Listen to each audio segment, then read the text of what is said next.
नमस्कार, बहुत स्वागत आप सभी का। आप देख रहे हैं आपका प्रोग्राम कहानी कुर्सी की। मैं हूं सौरभ शर्मा आपके साथ और हमारे साथ विजय त्रिवेदी जी, राहुल महाजन जी, समीर चौगानकर साहब स्टूडियो में पहुंच चुके हैं। हर्षवर्धन त्रिपाठी जी का इंतजार है और आज खबरों की शुरुआत करेंगे। कांग्रेस के मंच से नरेंद्र मोदी की माताजी, स्वर्गीय माताजी को गाली दी गई और उसके बाद आज भारतीय जनता पार्टी पूरे देश भर में कांग्रेस पार्टी के दफ्तरों के बाहर प्रदर्शन कर रही है और पटना में तो खास तौर पर बहुत उग्र प्रदर्शन देखने को मिला और हालात यहां तक पहुंच गए कि कांग्रेस और बीजेपी के कार्यकर्ताओं के बीच लाठी डंडे तक चल गए। तो आज जो हंगामा हुआ है और बीजेपी इस मामले को जिस लेवल पर ले गई है, गृह मंत्री अमित शाह, जेपी नड्डा, सारे मुख्यमंत्री, केंद्रीय मंत्री सब लगातार इस पर जिस तरीके से बयान दे रहे हैं, इंटरव्यू हो रहे हैं, साफ है कि भारतीय जनता पार्टी इसे राहुल गांधी के लिए एक बेहद नुकसानदेह सौदे के तौर पर पेश करना चाहती है कि राहुल के मंच से गाली दी गई, वो भी देश के प्रधानमंत्री की स्वर्गीय माताजी को, लेकिन कांग्रेस पार्टी के किसी सीनियर नेता ने माफी नहीं मांगी। किसी सीनियर लीडर ने यह तक नहीं कहा कि यह नहीं होना चाहिए था और कम से कम इस मंच से तो बिल्कुल भी यह बर्दाश्त नहीं किया जाएगा। बीजेपी इसको लेकर के अब क्या कर रही है, ये तस्वीरों में आप देखेंगे।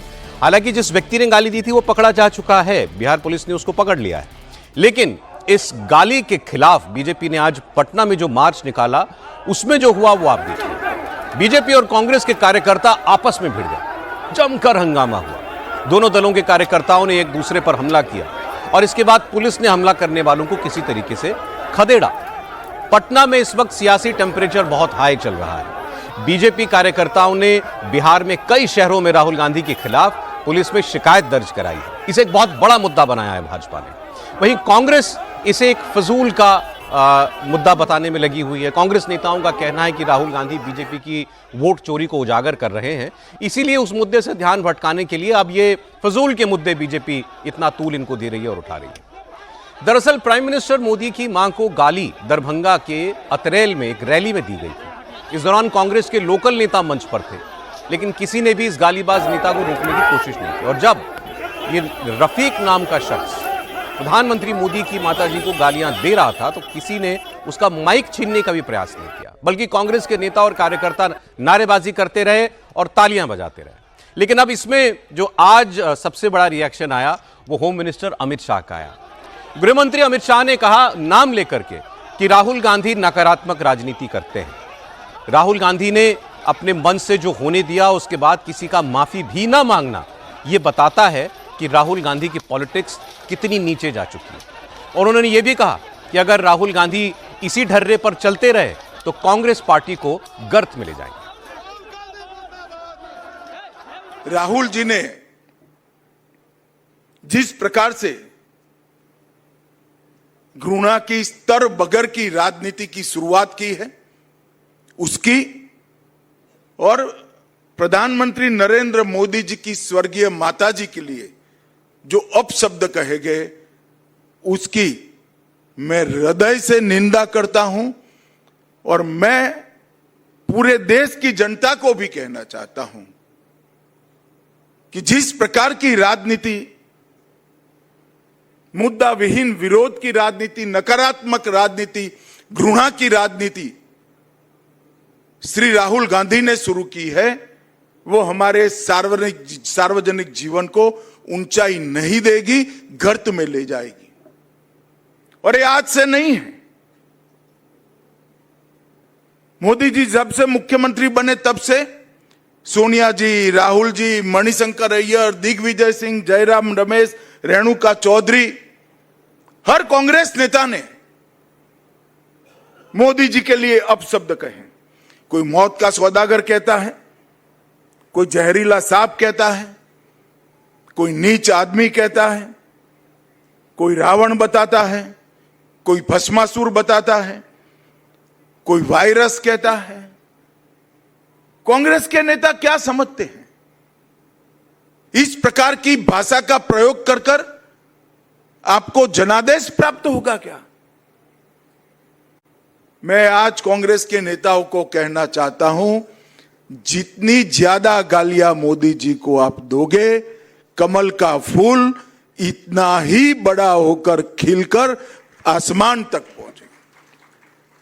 और हर चुनाव में आपने प्रयास कर कर देखा है, फिर भी कुछ सीखना नहीं चाहते।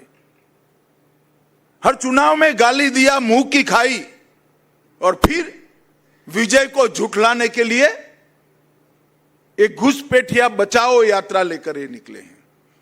एक घुसपैठिया बचाओ और कुछ नहीं है। ये यात्रा घुसपैठिए को बचाने के लिए यात्रा है, अपनी वोट बैंक को प्रोटेक्ट करने के लिए।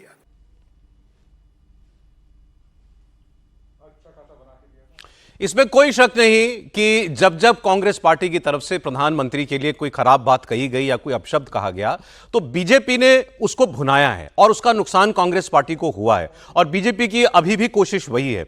अब वो कह रहे हैं नेगेटिव राजनीति करते हैं राहुल गांधी, गर्त में ले जाएंगे कांग्रेस पार्टी को, इससे नुकसान कांग्रेस का ही है, कमल ज्यादा खिलेगा। देखिए सौरभ जी, इस घटना को जो प्रधानमंत्री मोदी की स्वर्गीय माता जी के लिए जिन अपशब्दों का प्रयोग हुआ था 24 घंटे से ज्यादा हो गए और अभी तक राहुल गांधी ने इस संदर्भ में न सार्वजनिक कोई बयान दिया है, न कोई अपने ट्विटर अकाउंट से कुछ पोस्ट किया है, न प्रियंका गांधी ने किया है क्योंकि वो भी बिहार में राहुल गांधी के साथ यात्रा में थी, न कांग्रेस के राष्ट्रीय अध्यक्ष मल्लिकार्जुन खड़गे ने इस संदर्भ में कोई बयान दिया है, न कांग्रेस के प्रवक्ताओं ने इस संदर्भ में कोई बयान दिया है। राहुल गांधी का मैं देख रहा था आखिरी ट्वीट 15 घंटे पहले का है और उस पर राहुल गांधी लिख रहे हैं, मोदी जी चुप है क्योंकि पता है चोरी पकड़ी गई है। उनका कहना है कि जब चोरी पकड़ाई में आती है तो आदमी चुप होता है। तो कल राहुल गांधी के चोरी पकड़ाई में आ गई, इससे राहुल गांधी कल 24 घंटे से चुप है इस मामले को लेकर।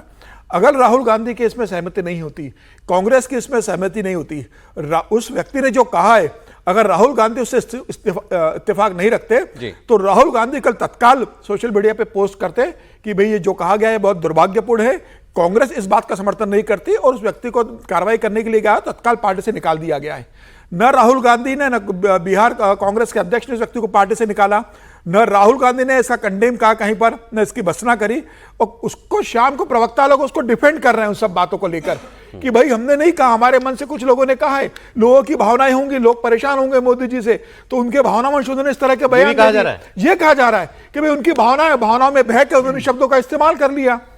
अब इसमें मोदी जी को इतना ऐतराज क्यों है?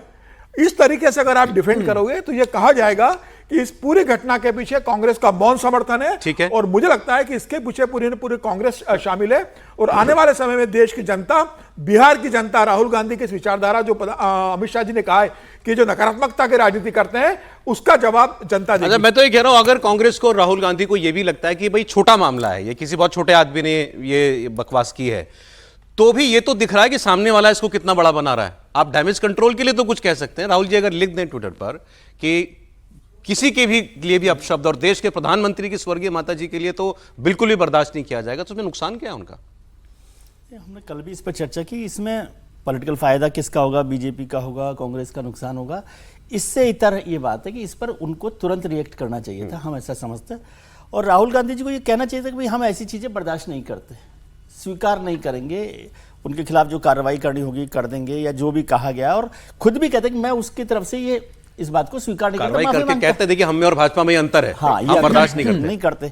और कहते बीजेपी ने पार्टी से निकाला था ना, बीजेपी ने तो बहुत सारे लोगों को नहीं निकाला, ये भी बात का जिक्र कर सकते। बहुत सारे लोग, सब पार्टियों में कुछ कुछ होते रहता है, लेकिन अब सीधे प्रधानमंत्री से कोई जुड़ी हुई बात हो तो इसको ज्यादा गंभीरता से लेना चाहिए।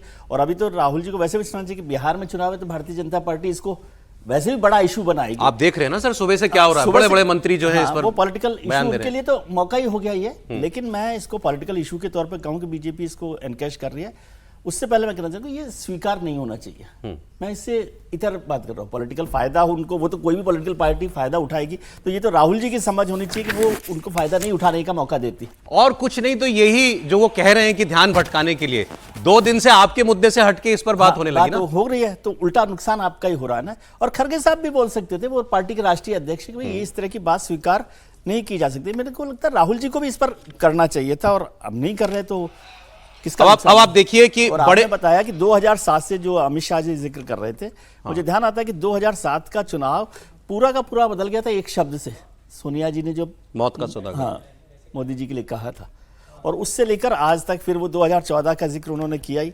चाय वाला आदमी जो चाय बेचने वाली बात कही थी, नीच बोला मणिशंकरैया ने, उसका नुकसान हुआ, ठीक बात सबका नुकसान ही हुआ है। अब देखिए इसमें बड़े नेता तो हैं प्रवक्ता, अब जैसे राधिका खेड़ा कांग्रेस पार्टी से आई हैं भारतीय जनता पार्टी में, हर्षवर्धन जी प्रोग्राम में आ गए, स्वागत है हर्षवर्धन जी आपका। अब राधिका खेड़ा लिख रही हैं कि इस मंच से, वो फोटो लगाई, वीडियो लगाया उन्होंने जहां जो गाली दी गई थी जिस मंच से, इस मंच से प्रधानमंत्री जी को गाली राहुल गांधी के कहने से ही दी गई है। नौशाद, वो आयोजन करता जो था, नौशाद राहुल के बेहद करीबी लोगों में से है। अच्छा, यहां पर ऐसे लोग काम आते हैं जिनको दूसरे खेमे की खबर होती है ना, खबर होती वो गलत है, सच में इस पे नहीं जा रहा, लेकिन उन्होंने खबर की तरह लिखा है इसको। नौशाद राहुल के बहुत करीबी लोगों में से है। खास आदमी थे अहमद पटेल जी और ऑस्कर फर्नांडिस जी के। जब अहमद पटेल होगा तो मतलब सीधे सोनिया गांधी की बात हो गई। इनके बहुत खास थे। और आगे लिखते हैं वो कि बहुत सी चीजें राहुल गांधी के घर पहुंचाना इनकी जिम्मेदारी रही है। राहुल गांधी के घर इनका आना जाना बहुत आम बात है। अभी राहुल गांधी के घर क्या पहुंचाते हैं, क्या नहीं पहुंचाते, राहुल गांधी के घर का पता इनको मालूम है कि नहीं मालूम है, एंट्री होती है कि नहीं होती है। लेकिन एक इनसाइडर जब ये बात लिख रहा है कि जिसने मंच सजाया, जहां से गाली दी गई, वो व्यक्ति राहुल गांधी का खासम खास है। नहीं, वो इनसाइडर आजकल आउटसाइडर है, ये भी बोलिए। इनसाइडर आउटसाइडर है। बीजेपी अलग अलग लेवल पर इस पूरे मुद्दे को ले जा रही है। त्रिपाठी जी, नहीं, मुझे लगता है भारतीय जनता पार्टी तो राजनीतिक दल है, तो उसको तो ले ही जाना चाहिए। इससे सुंदर क्या मिलेगा, परोस के थाली में दिया है। लेकिन मैं इस तरह से इसको नहीं देखता हूं कि किसके कहने से दी गई है।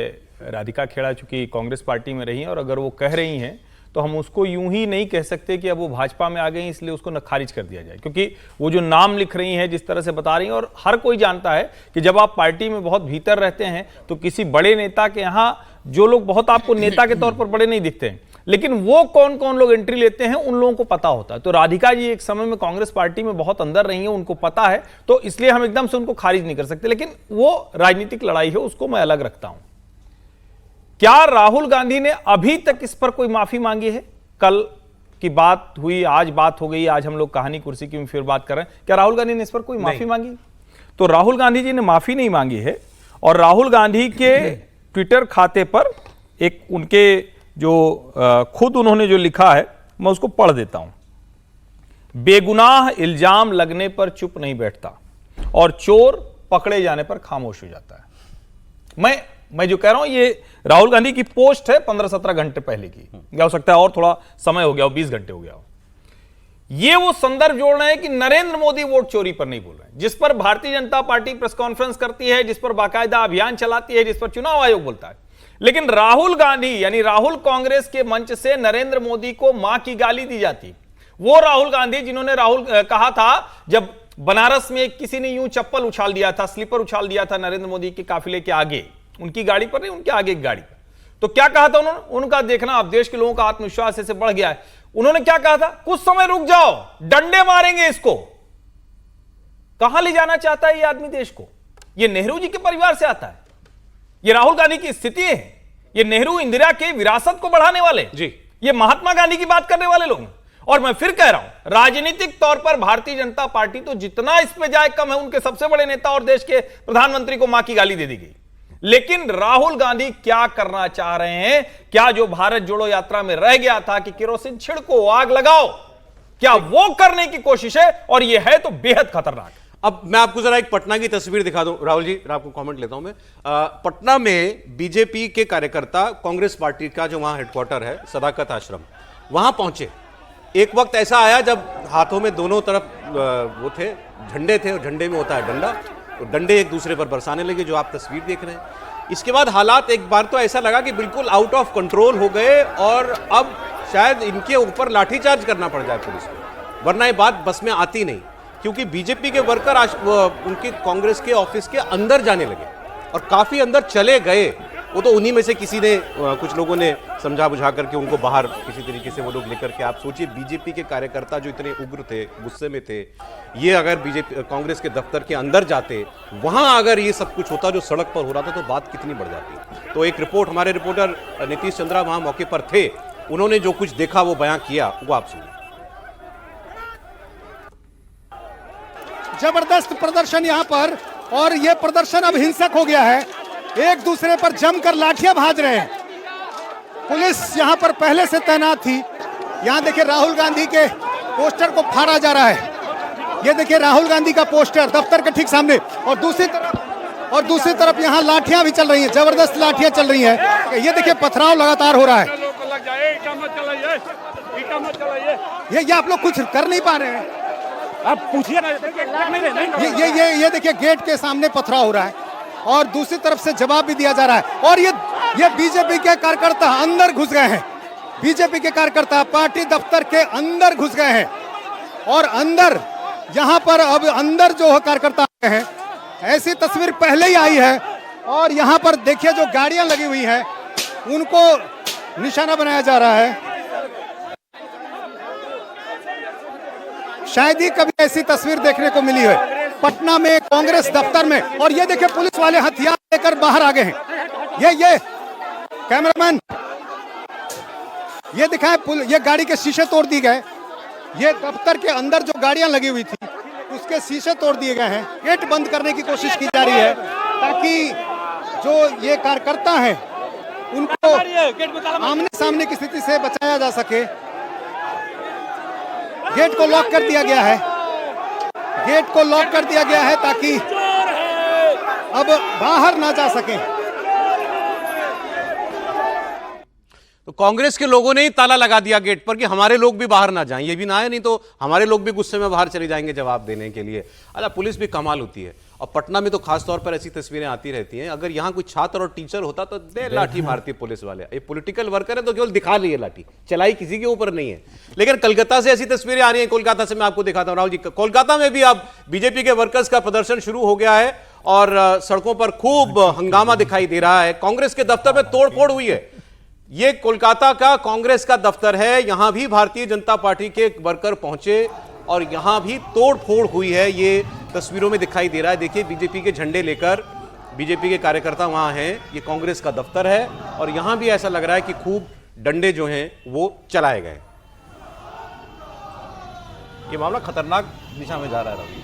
देखिए, एक तो बात ये है कि ये सारी बातें हो चुकी हैं कि इस तरह की चीज़ों को जस्टिफाई नहीं किया जा सकता। ये भी बात हो चुकी है कि राहुल गांधी जो है उन्हें शुरू में ही आके इस बात को कहना चाहिए था कि ये गलत हुआ है और इसे कंडेम करना चाहिए था। पब्लिक डिस्कोर्स में हमने देखा पिछले काफ़ी समय से इस तरह की हरकतें हो रही हैं जिसमें जो कि एक अनसेड कोड था राजनीति में कि परिवार पर कोई कमेंट नहीं करेंगे, इस तरह की भाषा से परहेज़ करेंगे कि जो भाषा जो है वो जिसमें गाली गलौज होती है। ये काफ़ी समय से ये हट गया है, अब फ्री फॉर ऑल चलता है। लेकिन एक बात ये भी है कि कांग्रेस को अब आदत हो गई है सेल्फ गोल करने की। देखिए, एक अच्छी वोट जो अधिकार यात्रा उसकी अच्छी यात्रा जा रही थी, उसको रिस्पांस भी मिल रहा था और सेल्फ गोल किया गया है। मुझे लगता है वो पूरी तरह से डीरेल हो जाएगी। अब बात ये भी आ रही है, बीजेपी वर्कर्स जो नाराज़ हैं, नेचुरली उनकी नाराज़गी बिल्कुल साफ़ है कि और होनी भी चाहिए।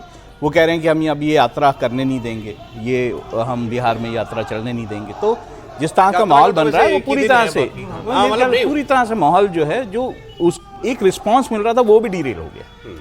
ये कांग्रेस का सेल्फ गोल है आपकी? बिल्कुल सेल्फ गोल। ठीक, तो ये देखिए, दो जगह से तो तस्वीरें आज आ गई। आज देश भर में इसी तरह बीजेपी का प्रदर्शन जो है वो करने का इरादा है। अब मैं आपको इसमें आप भी जानना चाह रहा हूँ कि कांग्रेस कह क्या रही है और आरजेडी इस पर क्या कह रही है, तेजस्वी यादव की पार्टी। तो ये तस्वीरें तो आप देखते रहेंगे, मैं आपको सुनाता हूँ जरा। पवन खेड़ा जी ने कांग्रेस पार्टी की तरफ से जो है इस पर रिएक्शन दिया है, तो पहले उन्हीं की बात सुनते हैं। ये सब ध्यान भटकाने की बातें हैं। ना हमारी परंपरा है इस तरह की, ना हम कोई ऐसी बात करते हैं। लेकिन बीजेपी को देखिए, क्योंकि सवाल इतने तीखे हैं, जवाब दे नहीं पा रहे, इसलिए इस तरह की अनर्गल मुद्दों को उठा रहे हैं जो कि हमारे यहां से हो ही नहीं सकता। आप कह रहे थे सेल्फ गोल है, वो कह रहे हैं ये अनर्गल मुद्दे हैं। वो तो डिसओन करेंगे ना। अब ये तो कह नहीं सकते इतनी देर से कोई रिएक्शन दिया नहीं, अब उसको कैसे जस्टिफाई करें। अब तो बीच में तो कई लोग ट्विटर पे कांग्रेस के ये भी लिख रहे थे कि उसे मंच पे पीट दिया गया, मोहम्मद रिजवी जो नाम का शख्स है उसको पीट दिया गया। पर ऐसा हमें दिखता थोड़ा कि अगर वो इतना छोटा हल्का आदमी है जैसे आप जिसे पीटा भी पहले मंच पे आया ही क्यों? मैं कह रहा हूँ फिर तो और आसान है आपके लिए कहना। बिल्कुल यही बात है ना, बहुत घटिया किस्म मैंने कहा ना सेल्फ गोल ये है कि आप ऐसा होने पर रिएक्ट नहीं करते हैं, आप ऐसा होने पर उसको कंडेम नहीं करते हैं, और ये जो है ये सेल्फ गोल होता है। अब आप सुनिए इस पर आरजेडी क्या कह रही है। सीधे सीधे आरजेडी का मामला नहीं है क्योंकि वो आदमी कांग्रेस पार्टी का था, मंच भी कांग्रेस का था। कुछ कह रहे हैं? थोड़ा सा बस सीधे उन्हीं का है। राहुल गांधी सब गुड़ गोबर कर देंगे, तेजस्वी बेचारे बहुत परेशान। मैं आरोप की बात कर रहा था, मतलब कि आरोप सीधा आरजेडी का पर है, उन्हीं का मसला है। तो राहुल जी तो वैसे ही नुकसान इसमें आरजेडी का साथ ही में होगा। तो अब मनोज झा सांसद है, उनकी सफाई सुन लीजिए इस पर। आप तो यात्रा में थे, क्या उस मंच पे राहुल जी, तेजस्वी जी या महागठबंधन का कोई नेता वहां था?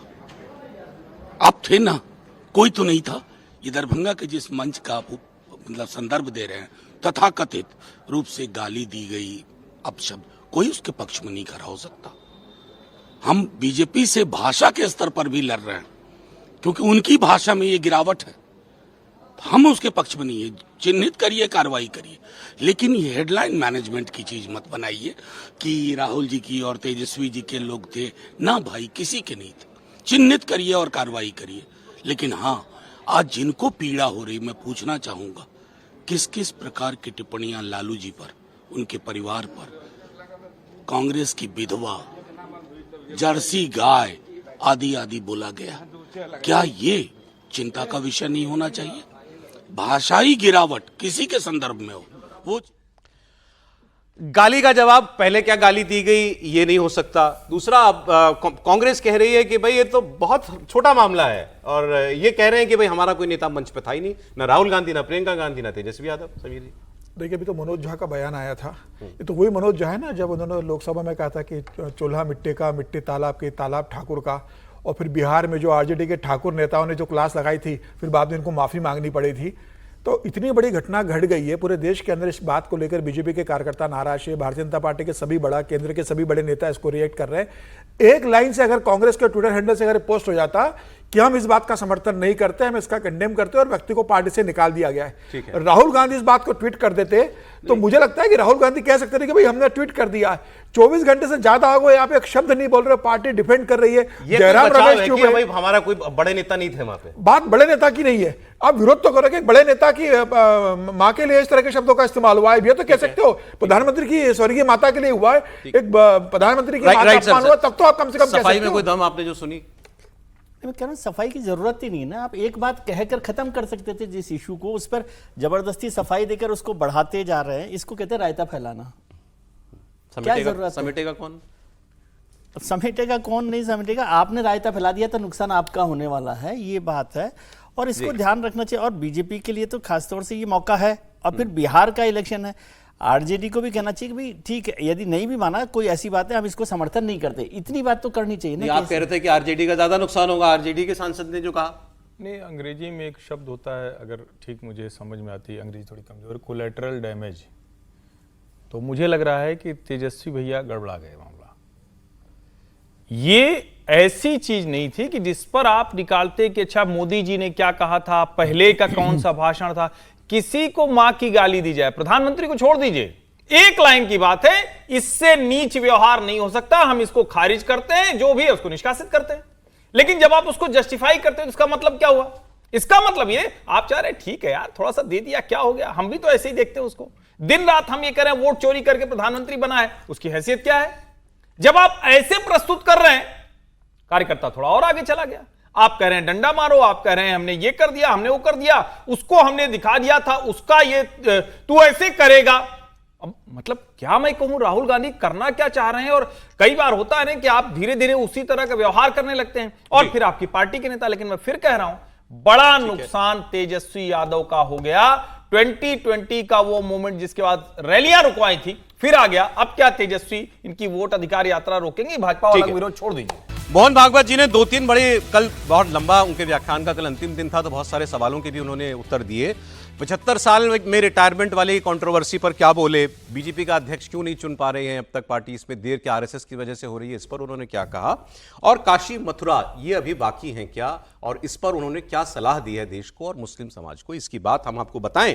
उससे पहले मैं एक और कंट्रोवर्सी का जिक्र कर दूं आपसे, जो बीजेपी बिहार में उठा रही है, और ये भी राहुल गांधी की यात्रा से जुड़ी हुई है।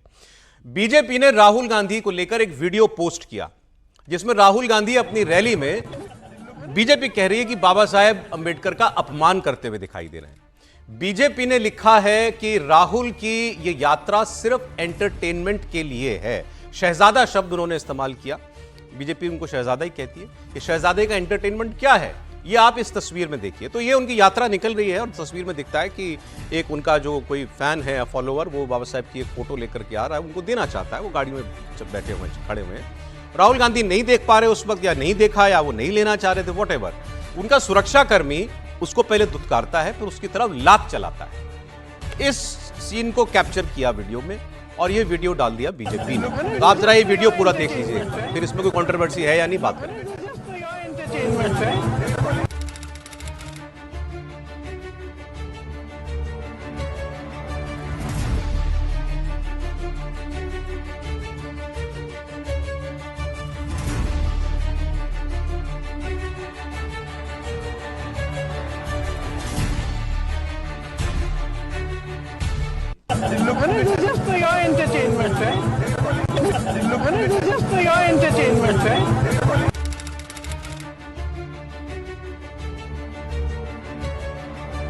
ये देखिए वो व्यक्ति आया जो लाल घेरे गोले में आपको दिखाई दे रहा है, बाबा साहब की तस्वीर हाथ में लिए वो देना चाह रहा है। राहुल गांधी ले भी सकते थे तस्वीर, उनके बहुत नजदीक तक पहुंच भी गई थी। इस भी वजह से सही सुरक्षाकर्मी ने उस व्यक्ति को दूर हटाया, पहले धक्का दिया और फिर उसके बाद ये देखिए आप इसमें लात भी उसकी ओर चला दी। हाथ में चूंकि बाबा साहब की फोटो थी तो बीजेपी ने इसको मुद्दा बना दिया है। और ये एंटरटेनमेंट शब्द कहां से आया? राहुल गांधी और प्रियंका गांधी ने बाइक पर सवारी की थी वहां पर, तो प्रियंका जी कह रही हैं जब वो हेलमेट पहना रहे हैं उनको राहुल गांधी कि केवल आपके एंटरटेनमेंट के लिए ऐसा हो रहा है, मतलब कि आप मुझे भी बाइक पर बैठने के लिए कह रहे हैं। उसको वहीं से उठाया और उसके साथ शहजादा शब्द लगाया और ये तस्वीर लगाई और बाबा साहब का अपमान। ऐसी एक तस्वीर लालू जी की आई थी और वो पैरों के पास रखी हाँ गई। कि लालू जी टेबल पर पैर रखकर बैठे हैं और एक आदमी बाबा साहब की तस्वीर लेकर के आता है और वो मतलब बिल्कुल रिएक्ट ही नहीं करते उस पर। तो ये हुआ कि वो तो बाबा साहब की फोटो को भी तुच्छ समझते हैं। त्रिपाठी जी बताइए, इसमें कुछ है विवाद? नहीं, देखिए विवाद तो मूल यही है जिसको मैं बार बार कहता हूं, फिर से दोहरा रहा हूं कि राहुल गांधी नेता होने के योग्य ही नहीं है। कोई भी सामान्य समझ का नेता होता, वो अपमान बाबा साहब का चित्र वो सब बाद वाली बात है। सामान्य नेता होता है, उसको चित्र दिख जाए कहीं और वो भी बाबा साहब का चित्र हो, इतना संवेदनशील मसला है। इस देश में एक बड़ा वर्ग है जो उनको भगवान मानता है और आप वो चित्र नहीं ले सकते हैं। अब जरा तुरंत कॉन्ट्रास्ट ले आइए, पैरेलल। आपको प्रधानमंत्री नरेंद्र मोदी रैली में दिखते हैं, एसपीजी प्रोटेक्टिव है, बहुत बड़ी सभा होती है उनकी। दूर कहीं कोई एक बच्ची उनका स्केच लेकर आ जाती है, दूर कहीं कोई राम मंदिर का चित्र लेकर आ जाती है, दूर कहीं कोई हाथ हिलाती है, उसको कहते हैं कि उसको जरा ले लो भाई, उसकी चिट्ठी होगी, उसको चिट्ठी लिखते हैं। ये दो पैरेलल है भारतीय राजनीति के। जब आप कहते हैं ना कि नरेंद्र मोदी क्यों है, राहुल गांधी क्यों है, तो पहला तो ये कि राहुल गांधी नेता बनने के योग्य नहीं है। अब दूसरा मसला, क्या सचमुच ये राहुल गांधी के सुरक्षा कर्मी और उनको ये नहीं समझ में आ रहा है कोई व्यक्ति बाबा साहब की फोटो लेकर खड़ा है और उसको इस तरह से दुत्कारना चाहिए? अब इससे आगे आ जाइए आप। अब तो खैर उससे हम लोग भी जूझेंगे, हम लोग बच्चे भी वो यहाँ अलग अलग खुल गए हैं, जैसे जो यहाँ नोएडा एनसीआर में स्कूल हैं अच्छे, तो उनके बच्चों को वो ले जाते हैं पिकनिक पे। तो क्या कराते हैं, कहते हैं बोरा उसमें घुस जाओ और ऐसे कूद कूद के चलो, रेस कहते हैं उसको। हाँ, फिर क्या कहते हैं, रस्सी पकड़ के चलो। अच्छा गोबर है तो वहां जरा गोबर पाथना जो होता है, कहते हैं जरा बनाओ, तो बच्चे बड़े खुश होते हैं। तो एंटरटेनमेंट है उनके लिए।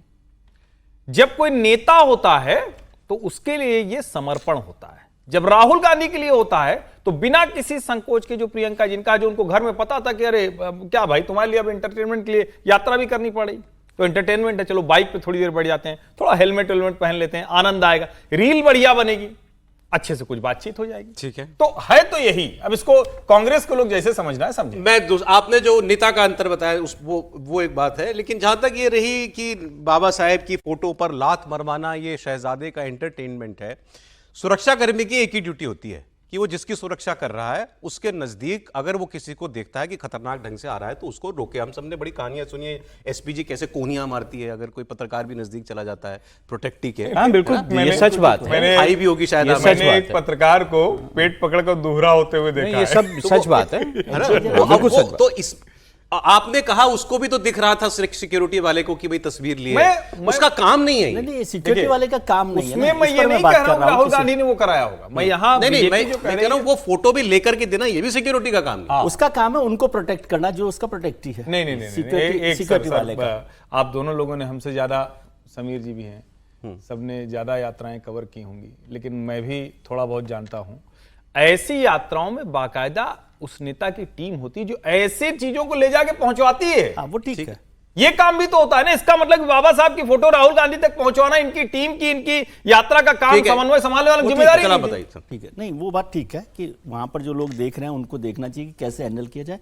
अब पब्लिक लीडर्स के लिए एक पॉलिटिकल इश्यूज बहुत सेंसिटिव होते हैं, लेकिन अब सिक्योरिटी वाले ने उनकी फोटो नहीं ली और उसको लात मार दी, ये राहुल गांधी की जिम्मेदारी है या इसको भी आप राहुल गांधी पे जोड़ देंगे? ये तो एग्जेजरेशन है। मैं आपकी नहीं कहना, मतलब यदि बीजेपी इसको कर रही है तो ये एग्जेजरेशन है कि हर चीज को आप राहुल गांधी से जोड़ दें कि राहुल गांधी ने बाबा साहब का अपमान किया। ये उनकी जो टीम है उसको देखना चाहिए था कि कोई बंदा वहां पर पास में आ रहा है, बाबा साहब की फोटो लेकर आ रहा है, तो वो राहुल गांधी जी तक पहुंचा दे। ठीक है, और राहुल गांधी जी, हो सकता है कोई बड़ा अनुभवी लीडर होता तो वो देखता रहता है कि भैया क्या हो रहा है, कहां पर कौन सा फोटो। राहुल जी बड़े अनुभवी नेता नहीं। एक उदाहरन बताता हूँ मतलब कि इस तरह की बातों सर, एक को उदाहरण लेकर- बता देता हूँ। इस संदर्भ में विजय त्रिवेदी जी ने और मैंने दोनों वो यात्रा कवर की थी। लालकृष्ण आडवाणी जी की जो रथ यात्रा शताब्दी यात्रा से निकली थी, आडवाणी जी ने जो रथ यात्रा की थी 2012 में, आंध्र प्रदेश में हम एंटर हुए थे आडवाणी जी के साथ रथ यात्रा में। आडवाणी जी ने भाषण दिया अपनी बस में से, और उस समय तेलंगाना बना नहीं था, तो वहां के लोग तेलंगाना की डिमांड कर रहे थे बनाने की, तो वो कोई ज्ञापन लेकर आए थे आडवाणी जी के पास देने के लिए। आडवाणी जी इतने सतर्क थे कि सिक्योरिटी ने आने नहीं दिया, बहुत प्रोडक्टिव थे आडवाणी जी। अनंत कुमार ने देखा कि कुछ लोग कुछ लेकर आ रहे हैं, अनंत कुमार जी उनसे मिलने गए। जब वो लौट के आए तो आडवाणी ने पूछा कि क्या था, तो अनंत कुमार ने बताया कि सर वो तेलंगाना राज्य की डिमांड कर रहे हैं, वो आपको कुछ ज्ञापन देना चाहते थे। तो आडवाणी जी बस से उतरे, बोले बुलाइए उनको। आडवाणी जी गए उनके पास, उनसे मिले और उनसे कहा कि हमारा समर्थन है आपको, अगर हम सरकार में आएंगे तो हम आपके यहाँ तेलंगाना राज्य बनाएंगे, और आडवाणी जी उनको ज्ञापन लिया। तो ये तो जो अलर्ट नेता ठीक है सर। नहीं, ये काम होता है कि देखिए, जो लोग मैं मिलने सिर्फ आ रहे एक हैं, छोटी उससे सी खबर चीज कीजिए। इसमें ऐड करूंगा। देखिए, दो अलग अलग चीजें हैं। एक है राहुल गांधी प्रियंका गांधी को हेलमेट पहना रहे हैं, दूसरा है बाबा साहब अम्बेडकर की जो तस्वीर है। अब उनकी टीम की गलती है कि भाई इतनी सजग टीम नहीं है कि उनको राहुल गांधी को पहुंचा देते। वो ये तो टीम की गलती है ना, राहुल गांधी हो सकता है देख ही नहीं सके हों। दूसरी बात, जहां तक हेलमेट, तो हम क्या चाहते थे, वो हेलमेट वाला जो मजाक कर रहे हैं कि प्रियंका गांधी मोटरसाइकिल पे पहने और हेलमेट ना पहने। नहीं, उसमें मैंने भी वो तो ठीक, मैं तो मतलब ये बोल रहा हूँ कि ये- जिस दिन ये पिक्चर आई थी, मैंने उस दिन सबसे पहली बात खुद ये ही बोली कह कि रही है। हेलमेट दोनों ने पहना है, ये ठीक किया है। नहीं तो दूसरा वो केवल उन्होंने, बीजेपी वालों ने एंटरटेनमेंट शब्द उठाने के लिए हाँ, तो ठीक है, वो भाई प्रियंका बहन जी में की बात का संवाद इस्तेमाल है। किया। मुझे नहीं लगता कि पर्सनल ये लाइफ कोई को उस तरह से लेकर इस तरह से लेना चाहिए। हर चीज है। बीजेपी जो कहती है वो भी सर, सही नहीं पर्सनल कहती। अब जरा सर पब्लिक बीजेपी रैली में नहीं होती ना, संघ प्रमुख की पब्लिक- बात कर ले। संघ प्रमुख के 3 दिन का व्याख्यान कल दिल्ली में खत्म हुआ, हमारे सारे साथी वहां गए थे, सुन के आए हैं उनको। और कल लेकिन आखिरी दिन उन्होंने एक प्रश्न उत्तर सेशन किया, और उसमें उनसे कई ऐसे सवाल जिन पर विवाद रहा है, मुद्दों पर, वो उनसे हुए। जैसे क्या संघ प्रमुख ने एक बार जो कहा था 75 वर्ष को लेकर के, रिटायरमेंट को लेकर के, लोगों ने उसको जोड़ा कि मोदी जी के लिए कह रहे हैं कि 75 में रिटायर हो जाना चाहिए। उस पर उन्होंने क्या सफाई दी है? बीजेपी का अध्यक्ष आरएसएस की वजह से नहीं चुन पाया जा रहा है क्या? इस पर उन्होंने बहुत ही मजेदार जवाब दिया है। तो पहले मैं लेकिन आपको ये 75 साल वाली बात बता दें, क्या आरएसएस में और बीजेपी में कोई अनसेड या सेड कोड है कि 75 में रिटायरमेंट होगी? इस पर संघ प्रमुख का जवाब। I never said that I will retire or someone should retire.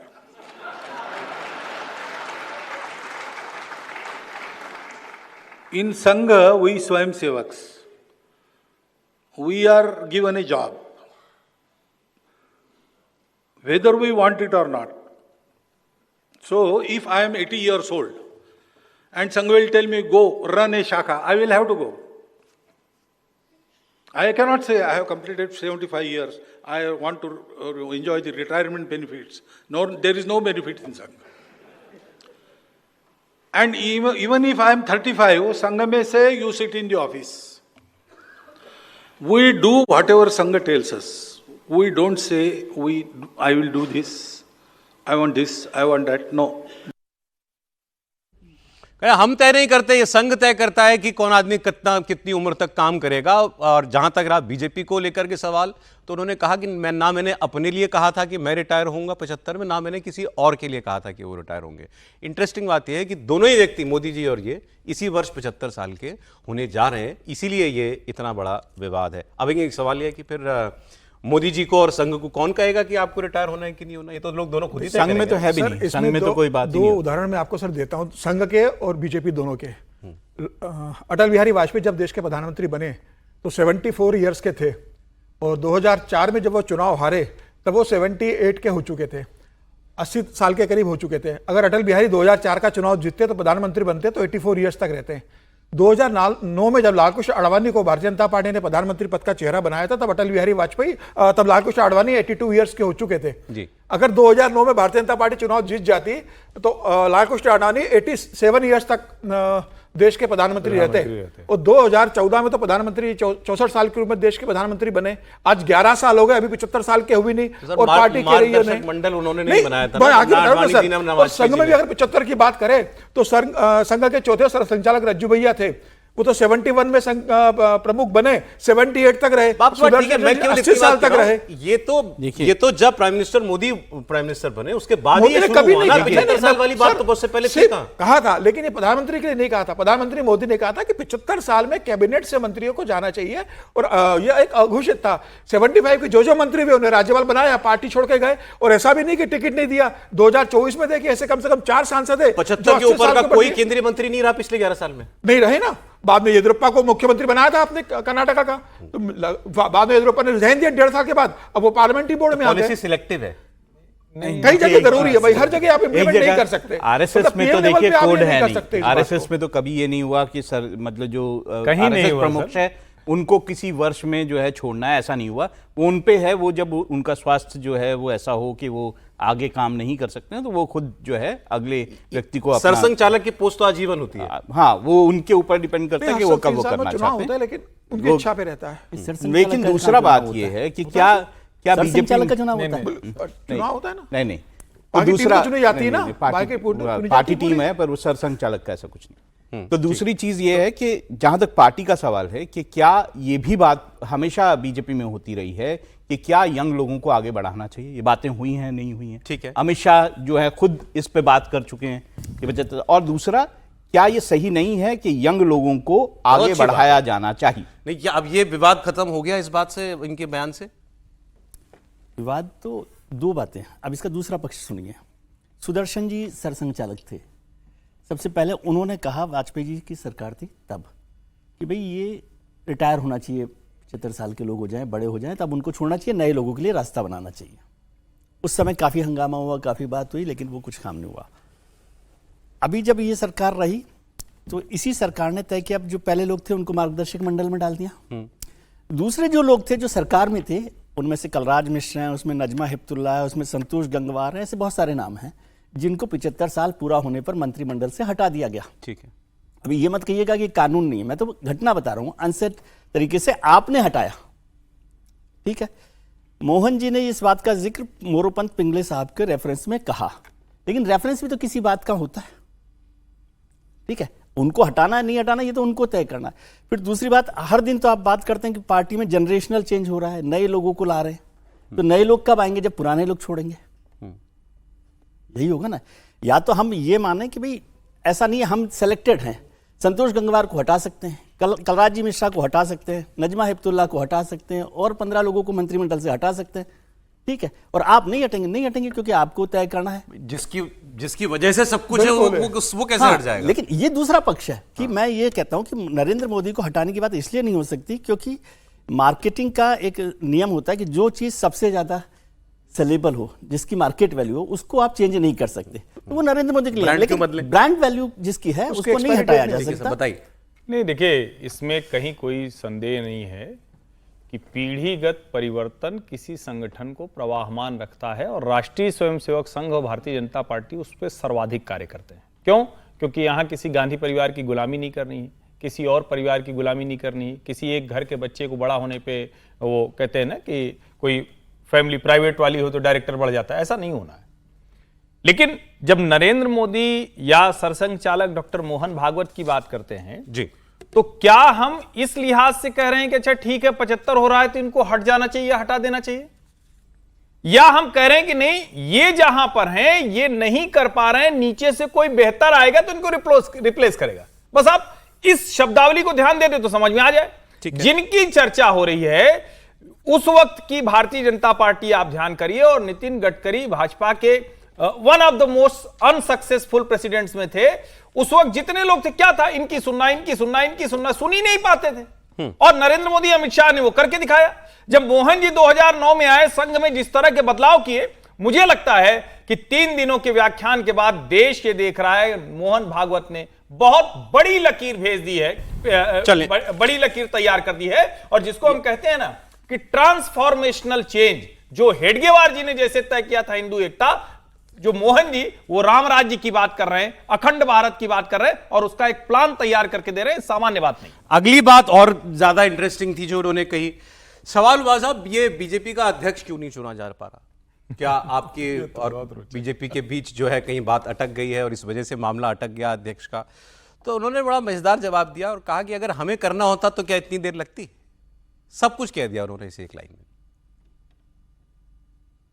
सब कुछ संघ तय करता है, ये पूर्णतः गलत बात है। ये हो ही नहीं सकता। सलाह तो दे सकते हैं, क्यों, देखने से भी सीखते हैं लोग, परंतु डिसीजन तो उस फील्ड में उनका है, इस फील्ड में हमारा है।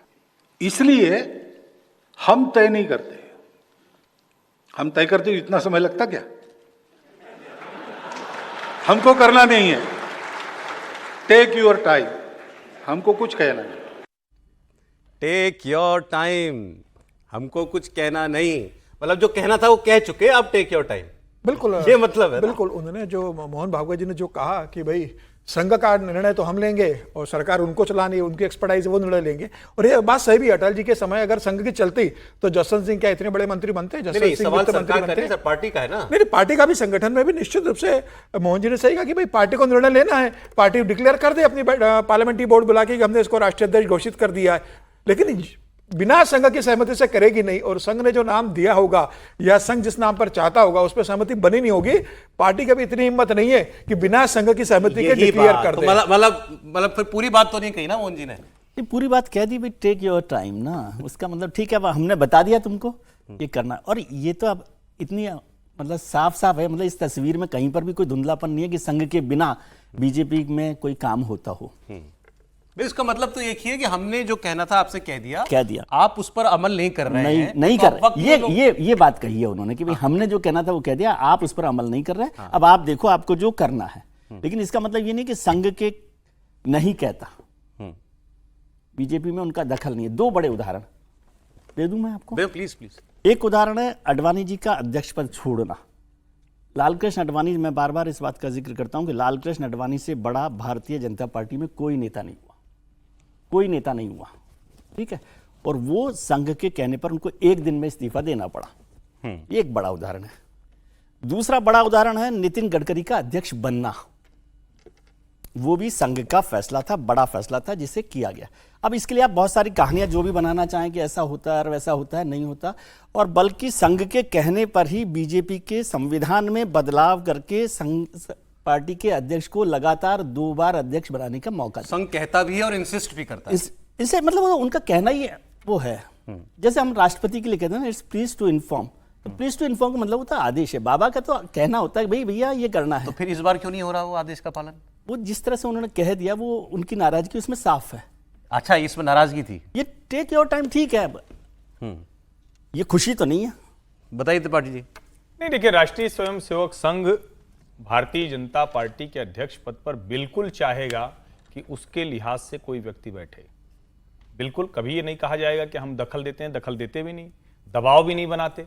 लेकिन ये तो सच है ना कि अगर भारतीय जनता पार्टी का जो कार्यकर्ता है या जो संघ का स्वयंसेवक है, वो तो मोहन जी की तरफ या संघ की तरफ देख रहा होगा ना कि भाजपा के अध्यक्ष के पद पर जो विराजे, वो संगठन, वो उस कार्य प्रक्रिया, वो उस स्वयंसेवक के भाव को, उसको तो समझे ना। अब भारतीय जनता पार्टी कैसे निर्णय ले रही? वो आज सत्ता में है, दुनिया की सबसे बड़ी पार्टी है, उसको अपना सत्ता लेने के उसके जो डायनेमिक्स से थोड़े बदले हुए हैं। क्या मूल बात यह है कि जो नरेंद्र मोदी अमित शाह हैं, वहां पर अध्यक्ष जो होगा वो कैसा होगा, इसकी सारी मुश्किल है। तो ये मुश्किल हो सकती है। तो जब वो कहते हैं टेक योर टाइम, इसका मतलब यह है कि अभी भी आप वो अध्यक्ष पद नहीं पद का व्यक्ति नहीं तय कर पा रहे हैं जो संगठन और सरकार उसके बीच में समन्वय करके काम कर सके। ठीक है, और स्पष्ट सी बात। ठीक है, अब आप कुछ और बातें मैं आप क्योंकि सुनाऊंगा तो फिर बहुत समय लगेगा, वो तो घंटों घंटों कल चला है सब वहां पे। जो उन्होंने कहा बच्चों को लेकर के, प्रत्येक परिवार में 3 बच्चे होने चाहिए। अगर किसी सिविलाइजेशन को अगर किसी समाज को जीवित रहना है लंबे समय तक तो 3 बच्चे होने चाहिए, लेकिन 3 ही होने चाहिए, 3 से ज्यादा भी नहीं होने चाहिए, ये उनका कहना।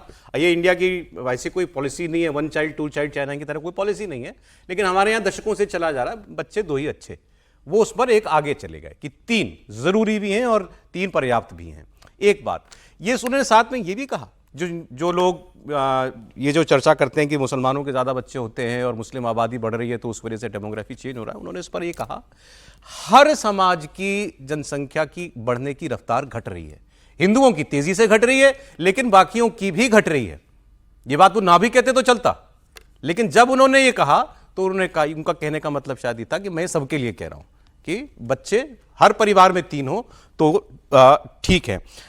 इसके अलावा उन्होंने जो एक लाइन सौरभ जी बस जोड़ दीजिए, जनसंख्या समस्या नहीं है, नियत क्या है, नियत बोला उन्होंने। ये जिस नियत से जनसंख्या बदल रही है वो इंपॉर्टेंट है। जनसंख्या का जवाब जो है उन्होंने जब डेमोग्राफी पर सवाल था ना जी, उस रेफरेंस में दिया। और ये शहरों के नाम बदलने पर भी उन्होंने ये बात कही कि शहरों के नाम, कोई औरंगजेब के नाम पे सड़क है तो हमें प्रॉब्लम है, लेकिन मुसलमान के नाम पे सड़क का नाम रखने से हमें प्रॉब्लम नहीं है। एक उन्होंने स्पेशली बोला कि मैं औरंगजेब या ऐसी आक्रांताओं की बात करता हूं कि इनके नाम पर नहीं होना चाहिए, लेकिन मुसलमान के नाम से मुझे कोई प्रॉब्लम नहीं है। उनका संदर्भ ये था कि कोई भी व्यक्ति, चाहे वो हिंदू हो, मुसलमान हो, कोई भी किसी भी धर्म से संबंध रखता हो, अगर वो देशभक्त है तो उनको कोई प्रॉब्लम नहीं है। उन्होंने इसके एग्जाम्पल भी दिए कि किस तरह से उनको कई नामों पे, जो कि देश में बहुत प्रसिद्ध लोग रहे हैं जो कि मुस्लिम समाज से आए हैं, उनको कोई उनके नामों पर अगर सड़क का नाम रखा जाता है तो उनको कोई, या किसी स्थल का नाम रखा जाता है तो उनको कोई दिक्कत नहीं। तो बस मैं एक चीज़ जो बात हो रही थी संघ और बीजेपी की, उसमें एक ऐड करूंगा। विजय जी ने 2 एग्जाम्पल दिए, लाल कृष्ण आडवाणी का, और एक एग्जाम्पल उन्होंने और दिया गडकरी जी। मैं एक एग्जाम्पल और दूंगा, देखिए उसके बाद मैं छोटा सा एक कमेंट करूंगा कि एग्जाम्पल तो संजय जोशी का भी है। संजय जोशी को जिस तरह से पार्टी से हटाया गया, उसके बाद संघ कोशिश करता रहा कि वो पार्टी में वापस आए। इस्तीफा दिया सीडी मामले में, नहीं हुआ, इस्तीफा दिया उन्होंने। नहीं, संजय मतलब वो कह रहे हैं कि ऐसा ही नहीं कि संघ जो चाह लेता है वो हो ही जाता है। ये कंसेंसस होता है, और ये अटल जी के समय में भी हुआ था। बहुत सारे मामलों में अटल जी नहीं मानते थे। नरेंद्र मोदी जी को जो गाली दी गई, उनकी माता जी को जो गाली दी गई, उसके बाद बीजेपी आज आग बबूला है। सारे केंद्रीय मंत्री, बीजेपी के सारे मुख्यमंत्री, एनडीए के मुख्यमंत्रियों ने भी इस पर राहुल गांधी को खूब लताड़ा है। और आज पटना में एक हिंसक आमना सामना हो गया बीजेपी और कांग्रेस के कार्यकर्ताओं का, जब बीजेपी के लोग जो हैं वो कांग्रेस पार्टी के दफ्तर पहुंच गए और वहां प्रदर्शन किया। इनफैक्ट दफ्तर के अंदर तक चले गए, दोनों के बीच खूब लाठी डंडे चले, गाड़ियों में शीशे वीशे भी तोड़े गए, सब कुछ हुआ है वहां पर। राहुल गांधी ने इस पर रिएक्ट किया है। 16 मिनट पहले का राहुल गांधी का एक्स पोस्ट है, वो लिख रहे हैं, सत्य और हिंसा के आगे असत्य और हिंसा टिक ही नहीं सकते। मारो और तोड़ो, जितना मारना है तोड़ना है, हम सत्य और संविधान की रक्षा करते रहेंगे, सत्यमेव जयते। अब सत्य अहिंसा समझ में आता है क्योंकि वहां मामला हिंसक हो गया था, तो वो कह रहे हैं हम अहिंसा वाले लोग हैं। सत्य जो लिखते हैं वो हम सत्य की रक्षा कर रहे हैं, तो वो क्या कह रहे हैं कि बीजेपी झूठ कह रही है कि नरेंद्र मोदी को गाली दी गई, ये असत्य है क्या? तो ये तो असत्य नहीं है। या वो ये कहना चाहते हैं कि क्योंकि मैं वोट चोरी की बात कह रहा हूं और वो सच है तो उस सच से मुझे हटाना चाहते हैं। अब ये उन्होंने ओपन टू डिस्कशन छोड़ दिया है, लेकिन ये ट्वीट, ये पोस्ट आया है तो आया इसी हंगामे पे है। Open to discussion. अच्छा बताइए फिर। वो तो क्लोज कर दिया उन्होंने साफ कह दिया, ठीक है हमारा कार्यकर्ता नरेंद्र मोदी को मां की गाली दे, हम उसके साथ खड़े रहेंगे। वो कह रहे हैं ना, वो तो कह रहे हैं मारो तोड़ो, मतलब वो भाजपा वाले लोग कह रहे हैं वो मारने तोड़ने गए हैं, तो नरेंद्र मोदी तो लाठी लेके गए नहीं कहीं। भारतीय जनता पार्टी का कार्यकर्ता, कांग्रेस वाले उनके सबसे बड़े नेता को मां की गाली देंगे, वो गुस्साएंगे नहीं, वो नाराज नहीं होंगे, प्रदर्शन नहीं करेंगे। और हो गया कहीं झगड़ा हो गया होगा, वो कोई लड़ने नहीं गए थे। सवाल यह है कि क्या राहुल गांधी में इतनी भी लाज शर्म लोक लाज नहीं बची हुई कि इस पर वो माफी मांग पाते? इसको भी सत्य संविधान, वही नागपुर वाला हाल हो गया कि नागपुर में जैसे संविधान की कॉपी बांटी और पता चला कि वो नोटपैड था। राहुल गांधी के लिए संविधान नोटपैड भरा है, राहुल गांधी के लिए सत्य अहिंसा इसी तरह का एंटरटेनमेंट भरा है। और मैं इसीलिए कह रहा हूं कि इसको क्लोज कर दिया उन्होंने कहा हमारा कार्यकर्ता ऐसे रहेगा, जो करना है कर लो, जैसे लड़ना है लड़ लो, हम पीछे हटने वाले नहीं। इसमें सत्य संविधान, मैंने फिर कह रहा हूँ अहिंसा समझ में आ रहा है मुझे, लेकिन सत्य संविधान इसमें कहाँ वो गया? अपने वोट चोरी का जो कैंपेन है उस पर बात कर, वो उस पर तो आई नहीं है, उस इशू को लेकर वो इस पर चर्चा करते तो वो यदि उनको सॉरी कहना होता या जो भी कमेंट करना होता वो कर देते गाली वाले मसले पर, तो वो उस इशू से तो दूर ही रहे। वो सत्य अहिंसा अपना जो वोट चोरी का इशू पे तो आ गए जब मारना तोड़ना कह रहे हैं आप, बीजेपी का आरोप लगा रहे हो कि इन्होंने हमसे हमारे वर्कर्स के साथ मारपीट की। मुद्दा क्या था? मुद्दा तो वही है ना, गाली। ये इतना आसान भी नहीं है। पार्टी के जो लोग हैं, बीजेपी के लोग कांग्रेस के दफ्तर के अंदर घुस के चले गए, तो ये हिंसा तो है ही, इसको हिंसा नहीं कहेंगे क्या? और आप कहें कि नरेंद्र मोदी ने तो नहीं लाठी चलाई, तो राहुल गांधी ने भी गाली नहीं दी। ये कोई पैरेलल्स थोड़ी है, ये पैरेलल्स हैं क्या? नरेंद्र मोदी ने लाठी नहीं चलाई, राहुल गांधी ने भी गाली नहीं दी, फिर क्या बात हुई? बात ही खत्म हो गई। बात ऐसे नहीं होती है ना, मैसेज के तौर पर है। और वो एक अपने मैसेज वगैरह, उनके हर शब्द को हम डिफाइन करने लगे या कुछ करें, वो अपने एक रास्ते पर चल रहे हैं कि भाई इसी को, क्योंकि उनको लगता है संविधान को लेकर वो बात करेंगे तो उस पर उनका एजेंडा चलता रहेगा। अब हम माने कि नहीं माने, संविधान उनका चल रहा है कि नहीं चल रहा है, या उनका अपना एक एजेंडा है कि इस पर मुझे खड़े रहना है। अरे जब 4 लाइन लिखी दी थी तो एक उसका भी मेंशन कर ही देते। नहीं, मुझे लगता है कि राहुल गांधी जो है वो, उनको बहुत अच्छे से सलाह नहीं दी जाती उनकी टीम के द्वारा, नहीं तो अभी तक राहुल गांधी इस मुद्दे को खत्म कर देते। उनको लगता है कि ये मुद्दा जो आगे वो चला रहे हैं, या फिर इतनी ज़्यादा उनके मन में घृणा है प्रधानमंत्री नरेंद्र मोदी के लिए कि वो इसके बावजूद कि इस तरह की बात कही गई है उस बात को कंडेम नहीं करना चाहते। मुझे लगता है कि वो, जब ये सारी, आपने सही कहा, जब ये बात हो रही है कि लड़ाई झगड़ा हो रहा है, तो वो लड़ाई झगड़ा एक कारण की वजह से हो रहा है, एक मुद्दे की वजह से हो रहा है। उस मुद्दे के को एड्रेस करने की जगह वो बाकी सब कुछ एड्रेस कर रहे हैं। अब उन्होंने इसको इशू बनाया पे कि हाँ ये हिंसा करने वाले ये लोग। राहुल गांधी सत्य अहिंसा की बात कर रहे हैं, तो राहुल गांधी को वो भी ध्यान रखना चाहिए कि पार्लियामेंट के अंदर उड़ीसा के सांसद सारंगी साहब, उनको कैसा धक्का दिया था, बेचारे अस्पताल पहुंच गए थे, तो राहुल गांधी ने धक्का दिया था उनको। और राहुल गांधी है, जब राहुल गांधी की रैली में पत्रकार के साथ पिटाई हो जाती है तब राहुल गांधी उस पत्रकार को नहीं बचाते। ये वही राहुल गांधी है कि जब वो कहते हैं कि भाई डंडे पड़ेंगे, पिटाई होगी प्रधानमंत्री मोदी की, तब वो अहिंसा की भाषा और अहिंसा का समर्थन नहीं करते राहुल गांधी। तो राहुल गांधी को इतना ट्वीट करने के लिए समय है आपके पास 24 घंटे के बाद कि भाई सत्य और अहिंसा को असत्य और हिंसा से नहीं हराया जा सकता, तो आप एक लाइन नीचे ये भी तो लिख देते कि प्रधानमंत्री मोदी के माताजी के लिए जिन शब्दों का प्रयोग हुआ है उसका मैं समर्थन नहीं करता हूं, और ये जो हिंसा हो रही है इसका भी मैं समर्थन नहीं करता हूं। इसका मतलब ये है कि राहुल गांधी का पूरा समर्थन, जो बयान आया है राहुल गांधी का पूरा समर्थन है। बीजेपी भी कहे कि हम हिंसा का समर्थन नहीं करते, तो बीजेपी तो कहां करती है? लेके आप लोग शीशे तो, गाड़ियों के शीशे तो तोड़े ना, तो कार्यकर्ता जाएंगे ना। अब इतनी बड़ी घटना हो जाएगी तो कार्यकर्ता जाएंगे। क्या प्रधानमंत्री मोदी ने या बीजेपी ने इसका समर्थन किया है कहीं पर?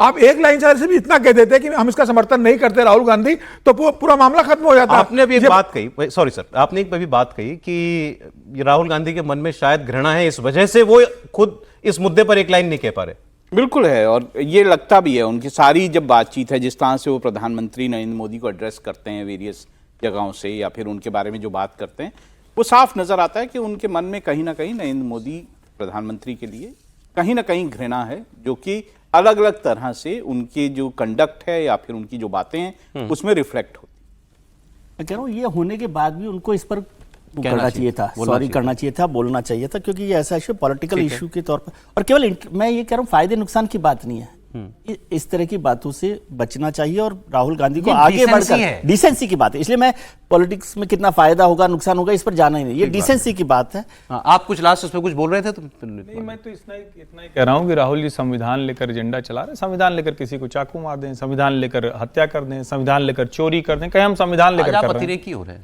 नहीं, अतिरेक नहीं है भाई, आप इतनी बड़ी घटना हो गई, उसमें सत्य संविधान अहिंसा लेकर आए, इसमें सत्य संविधान अहिंसा है कहां भाई? एक बदतमीजी हुई, बददिमागी हुई, जिस पर एक लाइन की बात थी, माफी मांगो, लेकिन चूंकि आपने ही वो वातावरण तैयार किया, वो जहर भरा है, तो आप कैसे? चलिए, अब है क्या ले दे के पॉलिटिक्स मतलब चुनावी राजनीति।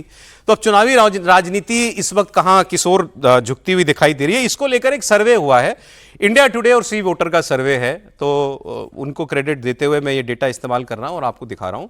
ये इसमें इन्होंने एक किस्म से देश का मूड भापने की कोशिश की है राष्ट्रीय स्तर पर कि आज इलेक्शन हो जाएं तो किस गठबंधन को कितनी सीटें, किस पार्टी, कांग्रेस और बीजेपी को कितनी सीट मिलेगी और कितना वोट मिलेगा। प्रधानमंत्री का काम इस वक्त कैसा लग रहा है, या प्रधानमंत्री की अप्रूवल रेटिंग एक सेंस में कह लें आप, तो वो उसमें प्राइम मिनिस्टर कहां है, तो पहले उसी की बात कर लेते हैं। तो ये सी वोटर का सर्वे कहता है कि आज प्रधानमंत्री का काम जनता को कैसा लग रहा है, ये सवाल पूछे जाने पर 34% लोग जवाब देते हैं बहुत अच्छा, 24% लोग जवाब देते हैं अच्छा, मतलब अच्छा और बहुत अच्छा कहने वाले हो गए 58% लोग। इसके अलावा औसत कहने वाले लोग हैं 13%। मतलब ये कहें कि जिन लोगों को काम ठीक लग रहा है और अच्छा लग रहा है तो वो हो जाते हैं सर 58 और 13 71 से 71% लोग। तो 71% लोगों का मत या तो न्यूट्रल है या पॉजिटिव या वेरी पॉजिटिव प्रधानमंत्री नरेंद्र मोदी के काम को लेकर। यह सरकार अभी मेरे ख्याल 14 महीने की सरकार है। अब खराब कितनों को लग रहा है? 13% को खराब लग रहा है, बहुत खराब 14% को लग रहा है। मतलब 27% लोगों को नरेंद्र मोदी का काम बिल्कुल पसंद नहीं आ रहा और बाकी 73% लोग जो हैं उनके काम से संतुष्ट भी हैं और बहुत प्रसन्न भी हैं। ये सर्वे अभी बता रहा है। तो 12वें साल में जब नरेंद्र मोदी की सरकार प्रवेश कर चुकी है, 12 साल जब हो गए उनको प्रधानमंत्री रहते, 11 साल हो गए, उसके बाद ये 73% की अप्रूवल रेटिंग मिलना, ये तो मैं मानता हूं एक करिश्माई काम है। निश्चित रूप से बस अगर ये सर्वे ऑपरेशन सिंदूर के बाद हुआ होगा तो मुझे लगता है रेटिंग ज्यादा बड़ी होगी उसके बाद। ऑपरेशन सिंदूर के बाद ही होगा। हाँ, तो निश्चित रूप से प्रधानमंत्री मोदी ने जिस तरीके से पाकिस्तान को सबक सिखाया है, उसके बाद जिस तरीके से अमेरिका का जो रुख रहा है, उसके सामने प्रधानमंत्री मोदी ने का जो दृढ़ निश्चय दिखाया है और तमाम फैसले प्रधानमंत्री मोदी ने जो लिए, मुझे लग रहा है उसके बाद से रहा होगा। लेकिन एक बात देखिए, अब 2014 से लेकर आज 2025 हो गए, 11 साल एक व्यक्ति को देश का प्रधानमंत्री बने हुए, उसके बाद भी उसकी रेटिंग में कहीं कम नहीं आ रही है। कभी ऐसा नहीं होगा कि प्रधानमंत्री मोदी की रेटिंग को यह कहा जाए कि नहीं बहुत खराब हो गई है। 11 साल लगातार बेहतर प्रदर्शन करना, तीसरी बार सत्ता में आना है। ठीक है कि 2024 में आप ये कह सकते हैं कि पूर्ण बहुमत की सरकार नहीं बनाई, उसके बाद भी रेटिंग भी आप 70+ पे अगर आप चल रहे हो तो ये बताता है कि प्रधानमंत्री मोदी का काम जनता को लगातार रेटिंग जबरदस्त है। अभी सीट और वोट की बात बाकी है। ठीक है ना सर, सीटें कम हुई है तो 2024 सीटें कम हुई है, सबको मालूम है। कम हुई है बताइए इस बार 2040 सर्वे में। लेकिन अगर आप आज भी अगर चुनाव होता है तो मेरा ये आकलन है कि प्रधानमंत्री मोदी 300 सीटों का समर्थन प्रधानमंत्री मोदी को मिलेगा। अब आपने कह दिया, अब आपने देखिए, अब मेरा आकलन है, मेरा 1 मिनट का तो इंतजार कर लेते हैं। मैं बताने ही जा रहा था। मैंने अपना आकलन बताया कि भाई मेरा ये आकलन है। आपने खामखा देखिए अपने आप को झोंक दिया इसमें। हाँ? अब मैं बता ही देता हूं आपको। सर्वे में पूछा गया आज चुनाव हो, मतलब उनका ये अलग अलग कॉन्स्टिट्यूएंसी में जाकर के किया होगा, आज चुनाव हो तो किसको कितनी सीटें? उन्होंने सारी 543 कॉन्स्टिट्यूंसीज में ये सर्वे किया। इसीलिए मैं कह रहा हूं। तो सीटों के हिसाब से बीजेपी को मिली थी 240 पिछले वर्ष लोकसभा चुनाव में। आज अगस्त 2025 में अगर चुनाव हो जाएं दोबारा देश के, तो बीजेपी की 20 सीटें बढ़ जाएंगी और ये 260 पर पहुंच जाएगी। इसमें लेकिन जो अभी जो पेच है वो ये कि यही सर्वे फरवरी में भी हुआ था इसी साल, और उस वक्त बीजेपी की सीटें बढ़कर 281 हो रही थी। मतलब मैजिक नंबर के ऊपर 272 मैजिक नंबर है, 281 ये जो पहले कार्यकाल में जो नंबर आया था बीजेपी का उसके आसपास। लेकिन फरवरी से अगस्त के बीच में 19 सीट डाउन हो गया। सर्वे की बात मैं कर रहा हूं, लेकिन तब भी 260 पर बीजेपी खड़ी है सर्वे के मुताबिक। अगर आज चुनाव हो जाए, कांग्रेस पार्टी 99 से घटकर 97 हो जाएगी अगर आज चुनाव होते हैं तो। लेकिन फरवरी में कांग्रेस पार्टी का स्कोर 78 हो चुका था, मतलब बहुत डाउन चली गई थी। फरवरी से अगस्त के बीच में कांग्रेस पार्टी सर्वे में 78 से 97 सीटों पर आ गई।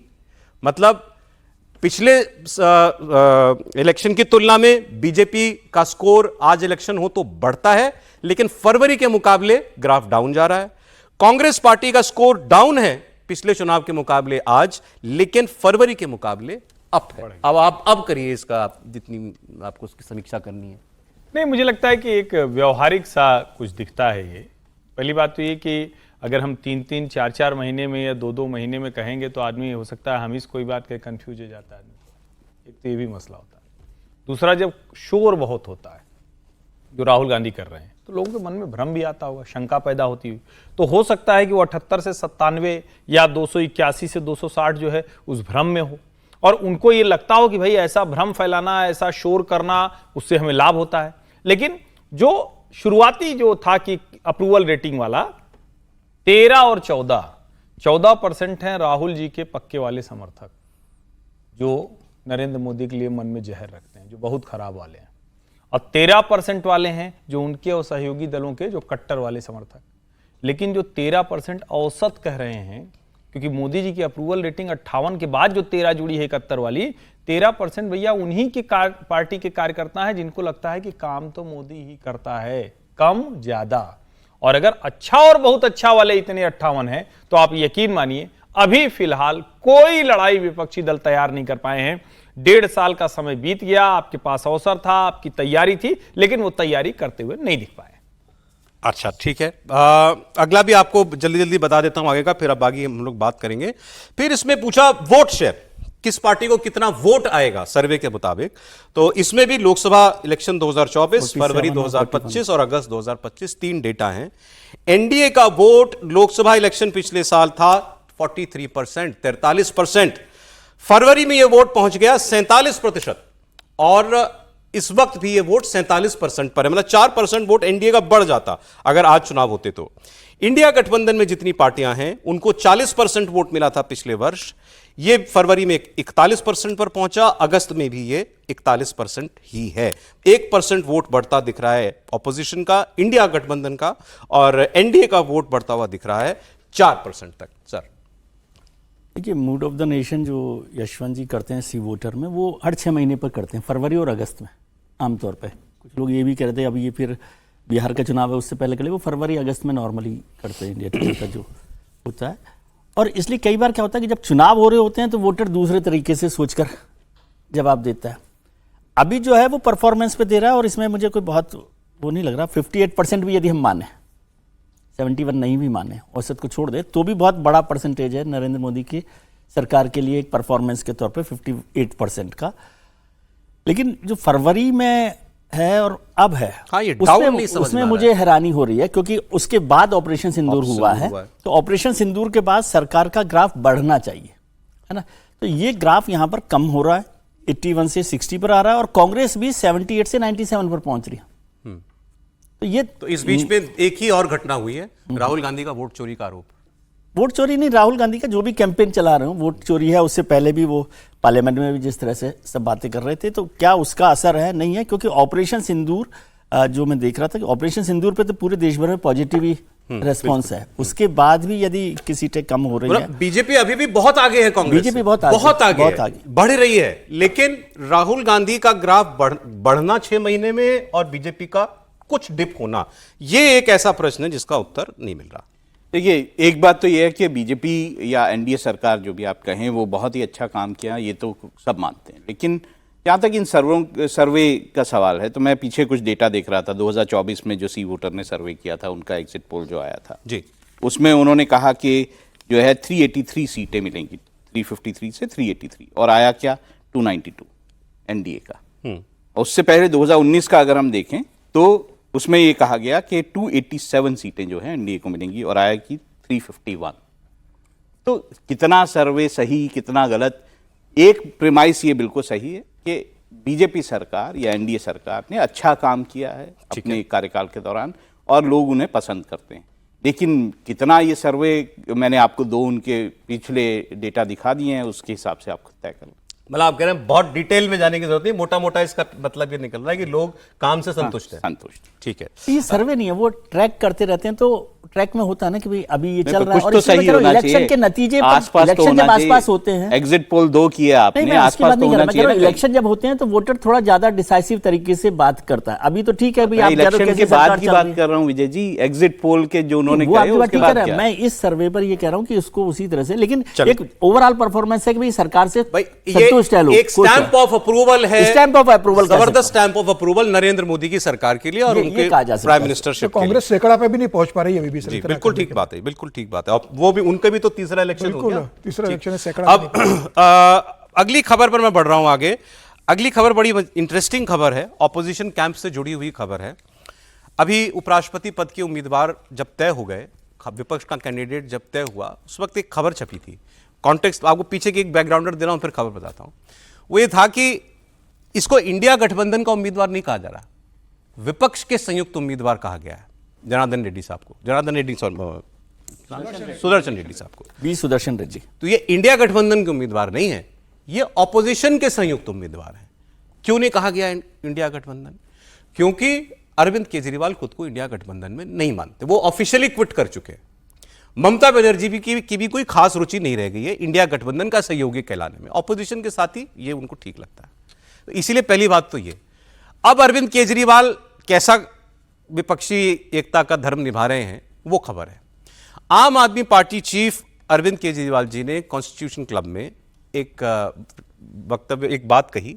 उसमें उन्होंने ये कहा कि ये जो पॉलिटिकल पार्टियों के आपस में तार मिले होते हैं पीठ पीछे, ये छुपते नहीं हैं दुनिया से, जनता सब देख लेती है।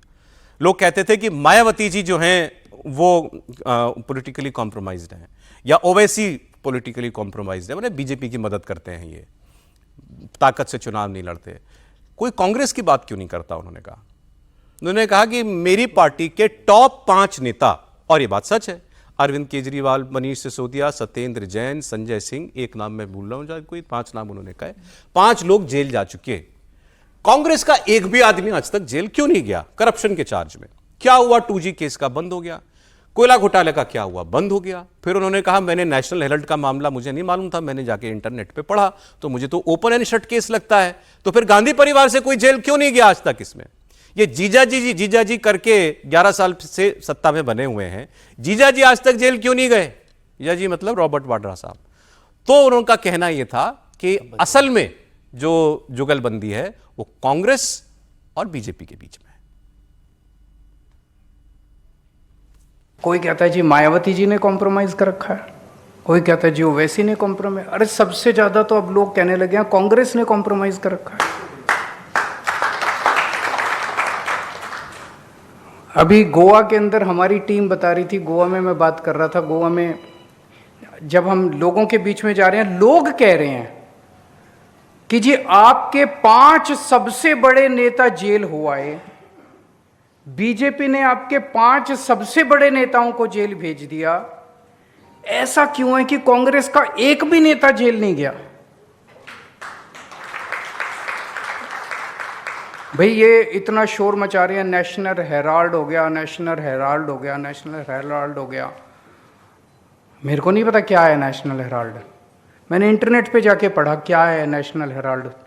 सुनने में तो काफ़ी खतरनाक लगता है, जो उसके फैक्ट्स हैं उससे तो लगता है कि ओपन एंड शट केस है।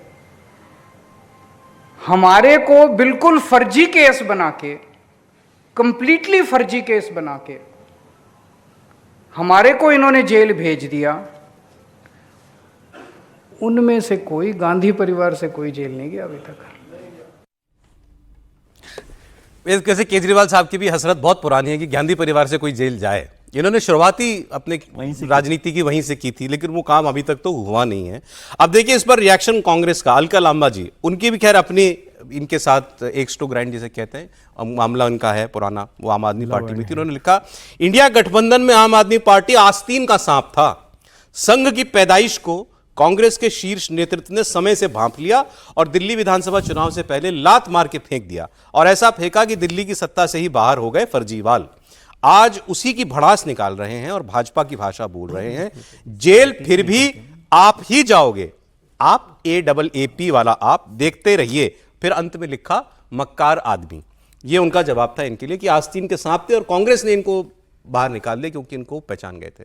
कपिल सिब्बल बोले इस पर। कपिल सिब्बल का बोलना इसलिए था लाजमी क्योंकि जितने इन्होंने करप्शन के चार्जेस के इल्जाम लगाए वो सब यूपीए की सरकार के जमाने के, उस वक्त कपिल सिब्बल मंत्री थे और बहुत जबरदस्त तरीके से बचाव करते थे सरकार का। तो ये 2G, कोयला जी, जीजा जी, ये सब उन्होंने बचाव किए हुए हैं।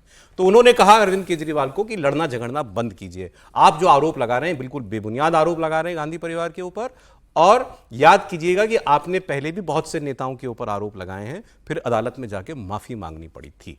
अब अरविंद केजरीवाल की राजनीति और इधर कांग्रेस जिस तरीके से रिएक्शन दे रही है, किसमें ज्यादा दम है जी? बताएं त्रिपाठी जी।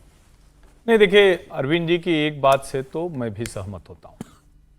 आखिर वजह क्या है कि 11 वर्षों में गांधी परिवार में किसी की गिरफ्तारी नहीं हुई, और ये सिर्फ मेरी बात नहीं है जो अरविंद केजरीवाल बोल रहे हैं, वो सामान्य व्यक्ति के मन में है। इतनी बड़ी फिल्म बनाई थी भारतीय जनता पार्टी ने, वो यही सब बोल बोल के। भाई ओपन एंड शट केस तो न्यायालय तय करता है ना, चाहे आपका मामला हो चाहे उनका मामला हो, न्यायालय के सामने दोनों मामले हैं। अब मुझे याद आ जाती है शराब नीति पर कांग्रेस की प्रेस वार्ता। मुझे याद है अजय माकन और कौन था मुझे याद नहीं आ रहा, लेकिन अजय माकन पक्का थे। उन्होंने कहा था ये ओपन एंड शट केस है, शराब का पैसा उससे चलती है केजरीवाल की पार्टी। जी। मुझे लगता है ये दूसरे तरह का मसला है, यानी दोनों एक दूसरे को बेईमान भ्रष्टाचारी मानते हैं, लेकिन चूंकि जब था तो दोनों ने समझौता कर लिया। और मुझे ये उस तरफ जाता हुआ दिख रहा है कि अरविंद केजरीवाल अब इसी बहाने अपने राजनीतिक जो पुनर्वास है उसका प्रयास कर रहे हैं। ठीक। ट्रंप के टैरिफ अटैक को डिफ्यूज करने के लिए प्रधानमंत्री नरेंद्र मोदी 2 दिन के जापान दौरे पर टोक्यो पहुंच गए हैं। प्रधानमंत्री का आज टोक्यो में जबरदस्त स्वागत हुआ। प्रधानमंत्री ने होटल में भारतीय समुदाय के लोगों से मुलाकात भी की। प्राइम मिनिस्टर बनने के बाद नरेंद्र मोदी का यह जापान का 8वां दौरा है। प्रधानमंत्री नरेंद्र मोदी आज 15वें भारत जापान वार्षिक शिखर सम्मेलन में हिस्सा लेंगे। जापानी प्रधानमंत्री शिगेरू इशिबा से द्विपक्षीय बात होगी। इससे पहले आज एयरपोर्ट पर बड़ी गर्मजोशी के साथ प्राइम मिनिस्टर मोदी का स्वागत हुआ। जापानी समुदाय के लोगों ने गायत्री मंत्र और मंत्रों के साथ प्रधानमंत्री का स्वागत किया। जापान पहुंचने पर प्रधानमंत्री ने सोशल मीडिया प्लेटफॉर्म एक्स पर लिखा कि भारत और जापान अपने विकासात्मक सहयोग को सुदृढ़ कर रहे हैं।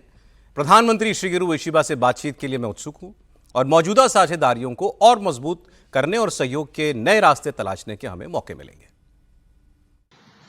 जापान हमेशा एक अहम पार्टनर रहा है। मेट्रो से लेकर मैन्युफैक्चरिंग तक, सेमीकंडक्टर से लेकर स्टार्टअप्स तक, हर क्षेत्र में हमारी साझेदारी आपसी विश्वास का प्रतीक बनी है। जापानी कंपनियों ने भारत में $40 बिलियन से ज्यादा का निवेश किया है। मात्र पिछले 2 वर्षों में $13 बिलियन का प्राइवेट इन्वेस्टमेंट हुआ है। जेबीआईसी कहता है कि भारत सबसे प्रॉमिसिंग डेस्टिनेशन है। जेट्रो बताता है कि 80% कंपनियां भारत में एक्सपांड करना चाहती है और 75% ऑलरेडी मुनाफे में है। यानी in India capital does not just grow, it multiplies. अरे जापान भी वैसे वो देश है जिसके साथ टैरिफ के मामले में खूब धक्का मुक्की ट्रंप साहब ने की थी। कुछ जो पॉजिटिव डेवलपमेंट हुई है इस दौरे से पहले जो खबरें आ गई हैं वो ये कि जापान लेगेसी सेमीकंडक्टर, एलसीडी और बैटरी प्रोडक्शन ये भारत में शिफ्ट करेगा। जो उसके ये उद्योग हैं वो भारत में इन उद्योगों को लगाना चाहता है। इसके अलावा दोनों देशों का साझा जो इरादा है वो ये कि चीन के ऊपर निर्भरता कम की जाए, यहाँ से जाना चीनी है। और तीसरी बात कि जापानी कंपनियों ने भारत में प्लांट बनाने ऑलरेडी शुरू भी कर दिए हैं। तो सर क्यों है जापान इतना इस वक्त हमारे लिए महत्वपूर्ण? इतना जापान तो वैसे भी महत्वपूर्ण, एक तो हमारा रिश्ता जापान से हमेशा ही बेहतर रहे, कोई उस तरह के वो नहीं रही कंट्रोवर्सी। फिर जिस तरह से आपने भी पहले जिक्र कर दिया कि ट्रंप साहब का टैरिफ का जो बम है उन पर भी एक झगड़ा चलता रहा, हालांकि उस तरह का वो नहीं हुआ है। तो इस समय हमें सबसे महत्वपूर्ण तरह, और ये बैटरी और ये जो सारा काम है सेमीकंडक्टर का, उसमें भी हमारे लिए महत्वपूर्ण है। हिंदुस्तान तो जापानी बैटरीज बहुत जमाने से यूज करता रहा। बैटरीज का सबसे ज़्यादा इस्तेमाल हम लोगों ने जापानी बैटरीज का ही अक्सर किया है। और टेक्नोलॉजी के मामले में जापान का भारत के साथ लंबा बड़ा एक सहयोग का काम रहा है। फैक्ट्रीज भी जो चलती है, इंडस्ट्री भी जो चल रही है, उस पर बड़ा काम है। अब ट्रंप के टैरिफ के जवाब में जापान एक, मैं फिर से बात करता हूँ, भले प्रधानमंत्री जी चाइना जा रहे हैं, लेकिन जापान की विश्वसनीयता पर आप सवाल नहीं खड़े कर सकते। उनके साथ हमारी एक दोस्ती जो है वो बेहतर तरीके की, एक अंडरस्टैंडिंग बेहतर तरीके की है और मोस्ट प्रोग्रेसिव कंट्रीज में से है। इंडस्ट्री के हिसाब से भी देखें, बिजनेस के हिसाब से भी देखें, तो भारत का जापान के साथ जितना संबंध बनेगा उसे आप लंबे समय तक विश्वास के साथ चला सकते हैं। डिपेंडेबल पार्टनर है, उसको ये एक शब्द में कह सकते हैं। करंट एनवायरनमेंट में जापान की इंपॉर्टेंस क्या है त्रिपाठी जी? देखिए, सबसे पहले तो हमें जो सबसे जरूरी आंकड़ा जानना चाहिए, कोविड के बाद जब चीन से अलग अलग मैन्युफैक्चरिंग लाइन, अलग अलग फैक्ट्री बाहर जाने लगी तो जापान पहला देश था जिसने अपने उद्यमियों, अपने उद्योगपतियों के लिए कहा कि हम आपको हैंड होल्डिंग करेंगे अगर आप भारत लेकर आते हैं। ये छोटी बात नहीं, ये बहुत बड़ी बात है कि एक देश कह रहा है कि अगर आप अपनी यूनिट उठाकर भारत ले आएंगे तो हम आपको सहयोग करेंगे। तो एक तरह से जो 20-21 का वो कालखंड था, तो 22 से लेकर अभी तक लगातार जापान वो काम कर रहा है। उसको जो इन्वेस्टमेंट के लिए उसने प्लेज किया था वो आगे बढ़ा रहा है। दूसरा, जब हम कहते हैं कि जापान की मार्केट क्या है, तो इनोवेशन के लिहाज से, जितने तरह की जो टेक्नोलॉजी के लिहाज से हम कहते हैं, उसमें जापान एक लीडरशिप के रोल में है। और वहां एक तरह से थोड़ा स्थिरता सी है, स्टेग्नेशन है, उसको रिप्लेस कर सकता है। अगर इंडियन मार्केट को देखें तो उसकी कंपनी को ग्रोथ मिल सकती है, नया बाजार मिल सकता है और इंडिया के जरिए वो दूसरे मार्केट्स में पहुंच सकता है। जब यहां वो आ रहा होगा तो जो चीन और अमेरिका दोनों के साथ अगर देखें, अमेरिका के साथ अभी जापान वो एक तरह से फ्रेंडली कंट्रीज हैं। अभी एक समय में तो खैर अमेरिका ने बुरा हाल किया था, हमेशा याद रखना चाहिए कि उसी ने बम गिराया था, लेकिन अभी वो फ्रेंडली गए। चाइना अमेरिका से फ्रेंडली नहीं है, लेकिन भारत के लिए दोनों के बीच का रास्ता है कि वो बैलेंसिंग भी कर सकता है, ट्रेड भी लेकर आ सकता है और अमेरिका वाला जो नुकसान वाला हिस्सा है वो थोड़ा सा कम कर सकता है। अब बात कर लेते हैं चाइना की, क्योंकि इसके बाद प्रधानमंत्री एससीओ समिट के लिए चीन जाएंगे, जहां एससीओ के वार्षिक शिखर सम्मेलन में वो शिरकत करेंगे। यहां उनकी मुलाकात शी जिनपिंग और पुतिन दोनों से होगी। और अब ये भी जानकारी आ रही है कि शी जिनपिंग से 40 मिनट और राष्ट्रपति पुतिन के साथ उनकी 45 मिनट की अलग मीटिंग्स जो हैं वो तय होंगी या हो गई हैं। एजेंडा बिल्कुल साफ है, इसमें चीन के साथ सीमा विवाद, व्यापार और कई अहम मुद्दे होंगे। और पूरी दुनिया इस वक्त नरेंद्र मोदी की तरफ देख रही है, क्योंकि हम खड़े हैं तन के ट्रंप के सामने। चीन के सबसे बड़े अखबार ग्लोबल टाइम्स समेत पूरी मीडिया में इस वक्त वहां मोदी की चर्चा ज्यादा है। आप कहेंगे क्यों? इस एससीओ समिट में 3 सबसे बड़े देश कौन है? भारत, चीन और रूस। रूस उसका एक मित्र देश ही है, बहुत, जैसे हम बात कर रहे थे, गाढ़ी दोस्ती है उन दोनों की। तो बचता है भारत। भारत के प्रधानमंत्री 7 साल के बाद शायद 7 साल के बाद वहां जा रहे हैं। हमारा अभी गलवान घाटी का क्लैश हुआ, बॉर्डर इश्यूज चल रहे हैं, लेकिन ट्रंप ने हम दोनों के देशों के हित कुछ जोड़ दिए हैं। इसलिए एक तरीके से अगर चीन भारत को उस अमेरिकन टाइट ग्रिप से निकालकर थोड़ा अपने साथ मिला लेता है तो उसके लिए बड़ी जीत होगी। तो इसलिए वहां पर इसकी खूब चर्चा हो रही है। और इस बीच में एक बहुत इंपॉर्टेंट डेवलपमेंट ये हुई कि चीनी सेना की तरफ से, रक्षा मंत्रालय की तरफ से एक स्टेटमेंट आया है जिसमें यह कहा गया है कि China and India should jointly safeguard peace and tranquillity in their border areas after the recent positive and constructive round of border talks between them during which a 10-point consensus was reached। ये रक्षा मंत्रालय का नहीं, माफ कीजिएगा, ये चीनी military का statement है सर। बिल्कुल, और 10 मुद्दों पर सहमति बनी। बिल्कुल, और जिस तरह से ये भी बात इंटरनेशनल मीडिया में, तो ये भी बात है कि कुछ नहीं, इंटरनेशनल मीडिया में लिखा गया है कि शी जिनपिंग जो है उन्होंने एक लेटर लिखा राष्ट्रपति मुर्मू को हमारे यहाँ पे, जिसके बाद जो है ये टाइज में और रीसेटिंग जो है वो दिखाई दे रही है। दूसरा, हम जानते हैं कि जिस तरह से यूएस के टैरिफ जो हैं वो दोनों देशों को परेशान कर रहे हैं, और दूसरा अभी चाइना पे बात पूरी ख़त्म नहीं हुई है कि उस पर यूएस किस तरह की टैरिफ लगाएगा, ये भी बातचीत है। तो ऐसे में चाइना के लिए भी और भारत के लिए भी अपने रिश्तों को मजबूत करना बहुत ज़्यादा इंपॉर्टेंट है कि व्यापार बढ़े। वैसे मैं आपको बता दूं, गलवान के बाद भी भारत और चीन के बीच में जो व्यापार था वो कोई कम नहीं हुआ था। व्यापार नहीं कम हुआ, हाँ, व्यापार बढ़ा ही है उसके बाद। तो ये भी बात सही है कि चाइना जो है वो टेक्नोलॉजी के मामले में भी, रेयर अर्थ मेटल्स के बारे में, जो रेयर अर्थ जो वहाँ से मेटल्स आती हैं उसके बारे में भी, और बाकी सारी चीज़ों में भी, जैसे ईवी के मामले में भी जो बहुत सारे कंपोनेंट्स हैं वो चाइना पे निर्भर है, पूरा विश्व इस तरह से निर्भर है। तो भारत और चीन के बीच में जिस तरह से रिश्ते मजबूत होते हैं, तो उसके कारण भारत के खिलाफ जो अमेरिकी एक तरह से हमें जो चीज़ें दिखाई दे रही हैं, जो कदम दिखाई दे रहे हैं, वो कहीं ना कहीं उसको हम काउंटर करने में सफल होंगे। अब एक कंट्रोवर्सी फिर हुई है अमेरिका की तरफ से, उसकी बात आपको बता दूं। हमने कल भी, पहले भी कई बार आपको ये जो ट्रंप के ट्रेड एडवाइजर हैं पीटर नवारो, इनकी बातें दिखाई।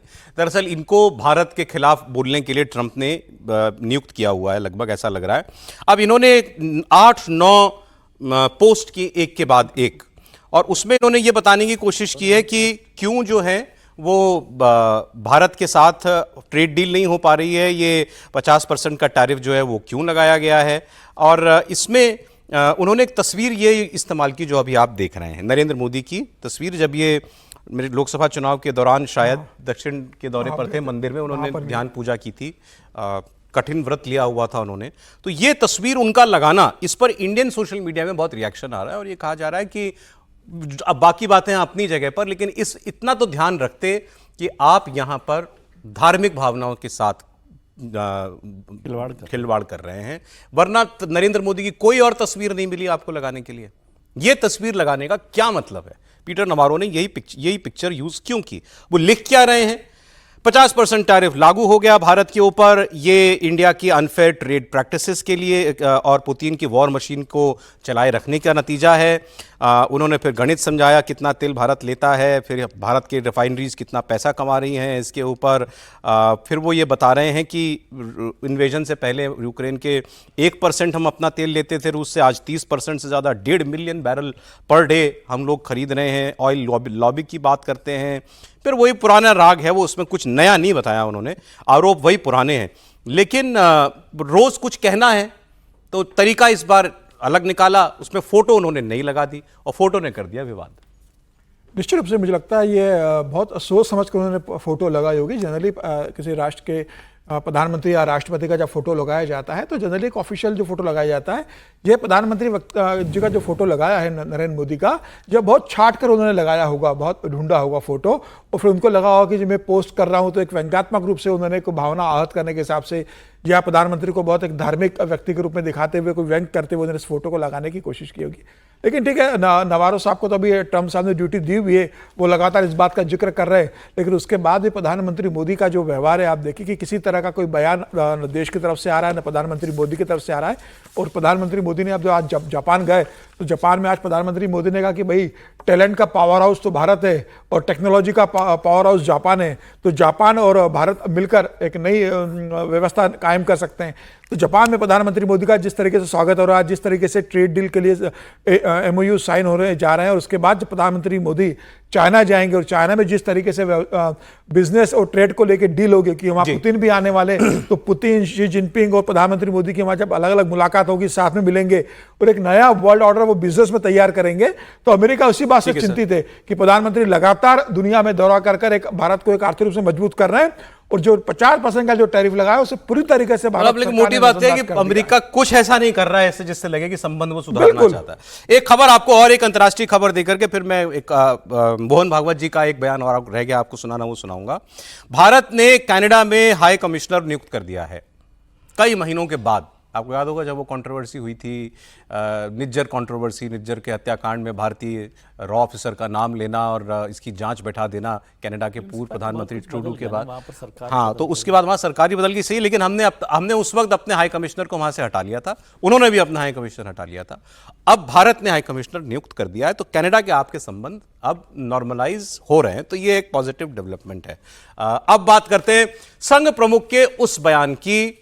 वैसे तो और बयानों पर ज्यादा रिएक्शन नहीं, इस पर खूब रिएक्शन आया और इस पर घमासान भी होगा। मोहन भागवत ने काशी मथुरा को लेकर बड़ा बयान दिया। उन्होंने साफ साफ कहा कि काशी और मथुरा के लिए जो आंदोलन होगा, अगर कोई आंदोलन होगा तो उसमें संघ शामिल नहीं होगा। लेकिन यह भी कहा अगर कोई स्वयंसेवक इसमें शामिल होना चाहता है तो वो हो सकता है, हम उसे रोकेंगे भी नहीं, क्योंकि यह बात हिंदुओं की ही है। मोहन भागवत ने काशी, मथुरा और अयोध्या को हिंदू मानस के लिए बेहद महत्वपूर्ण बताते हुए यहां तक कह दिया कि भाईचारे के लिए मुसलमान अगर इन दोनों जगहों पर आग्रह छोड़ दें तो इससे अच्छा क्या होगा। आंदोलन में संघ जाता नहीं, एकमात्र आंदोलन राम मंदिर था जिसमें हम जुड़े इसलिए उसको आखिर तक ले गए। अब बाकी आंदोलनों में संघ जाएगा नहीं। हिंदू मानस में काशी, मथुरा, अयोध्या तीनों का महत्व है। संघ इस आंदोलन में नहीं जाएगा, लेकिन संघ के स्वयंसेवक जा सकते हैं, वो हिंदू है। हर जगह मंदिर मत ढूंढो, हर जगह शिवलिंग मत ढूंढो। मैं अगर ये कह सकता हूं, हिंदू संगठन का प्रमुख जिसको स्वयंसेवक भी प्रश्न पूछते रहते हैं, तो थोड़ा इतना भी होना चाहिए, चलो भाई 3 की ही बात है ना, ले लो, ये क्यों ना हो। ये भाईचारे के लिए एक बहुत बड़ा कदम आगे होगा। ये बात उन्होंने बड़ी जो कही है, उनका अंदाज जो था बड़ा स्ट्रेट फॉरवर्ड था कि मैं संघ प्रमुख होकर कह सकता हूं कि हर मस्जिद के नीचे शिवलिंग नहीं ढूंढना, तो कोई ये क्यों नहीं दूसरी तरफ से कह सकता चलो 2 ही मंदिर तो और मांग रहे हैं, 2 मंदिर दे दो उनके। लेकिन इस काशी मथुरा वाले बयान पर रिएक्शन जहां से आना था आ गया। जमीयत उलेमा हिंद के अध्यक्ष हैं मौलाना अरशद मदनी, उन्होंने कहा कि संघ प्रमुख 3 बच्चे पैदा करने की सलाह देते हैं, इस पर हमें एतराज है, जिसके जितने मर्जी उतने बच्चे पैदा करें। काशी मथुरा वाले बयान पर उन्होंने कहा कि 1991 का जो प्लेसेस ऑफ वर्शिप एक्ट है उसका पालन होना चाहिए। सीधा सा मतलब इसका यह है कि कोई मंदिर जो है या मंदिर जहां पर दावा किया जाता है ऐसी कोई मस्जिद छोड़ी नहीं जाएगी। कोई भी ये नहीं सिखाता है कि आप किसी दूसरे मजहब वाले को उखाड़ फेंकें, ये नहीं हो सकता है। उन्होंने जो बात कही सही बात कही है। आपने अभी अपनी तकरीर में ये भी कहा कि अब हम खुद भी चले जाएंगे, वो क्या बात थी उनके पास जाने की? नहीं, हम यही जाकर के, अगर ये बात है, जो बात उन्होंने कही है, इस बात की हम उनके पास मुबारकबादी भेजेंगे। हम कहेंगे कि आपने जिस नजरिए को पेश किया और आरएसएस की वर्किंग कमेटी ने जिस तजवीज़ को पास किया है, हम उस तजवीज़ को पूरे मुल्क के लिए खैर का समझ। मैं नहीं कहता हूँ कि मुझे 100 के 100% से इत्तेफाक है। मुल्क का दस्तूर सेकुलर दस्तूर है और उस सेकुलर दस्तूर के साथ ही मुल्क जिंदा रहेगा। बच्चों को लेकर भी सलाह दे रहे हैं कि 3 बच्चे पैदा करने चाहिए।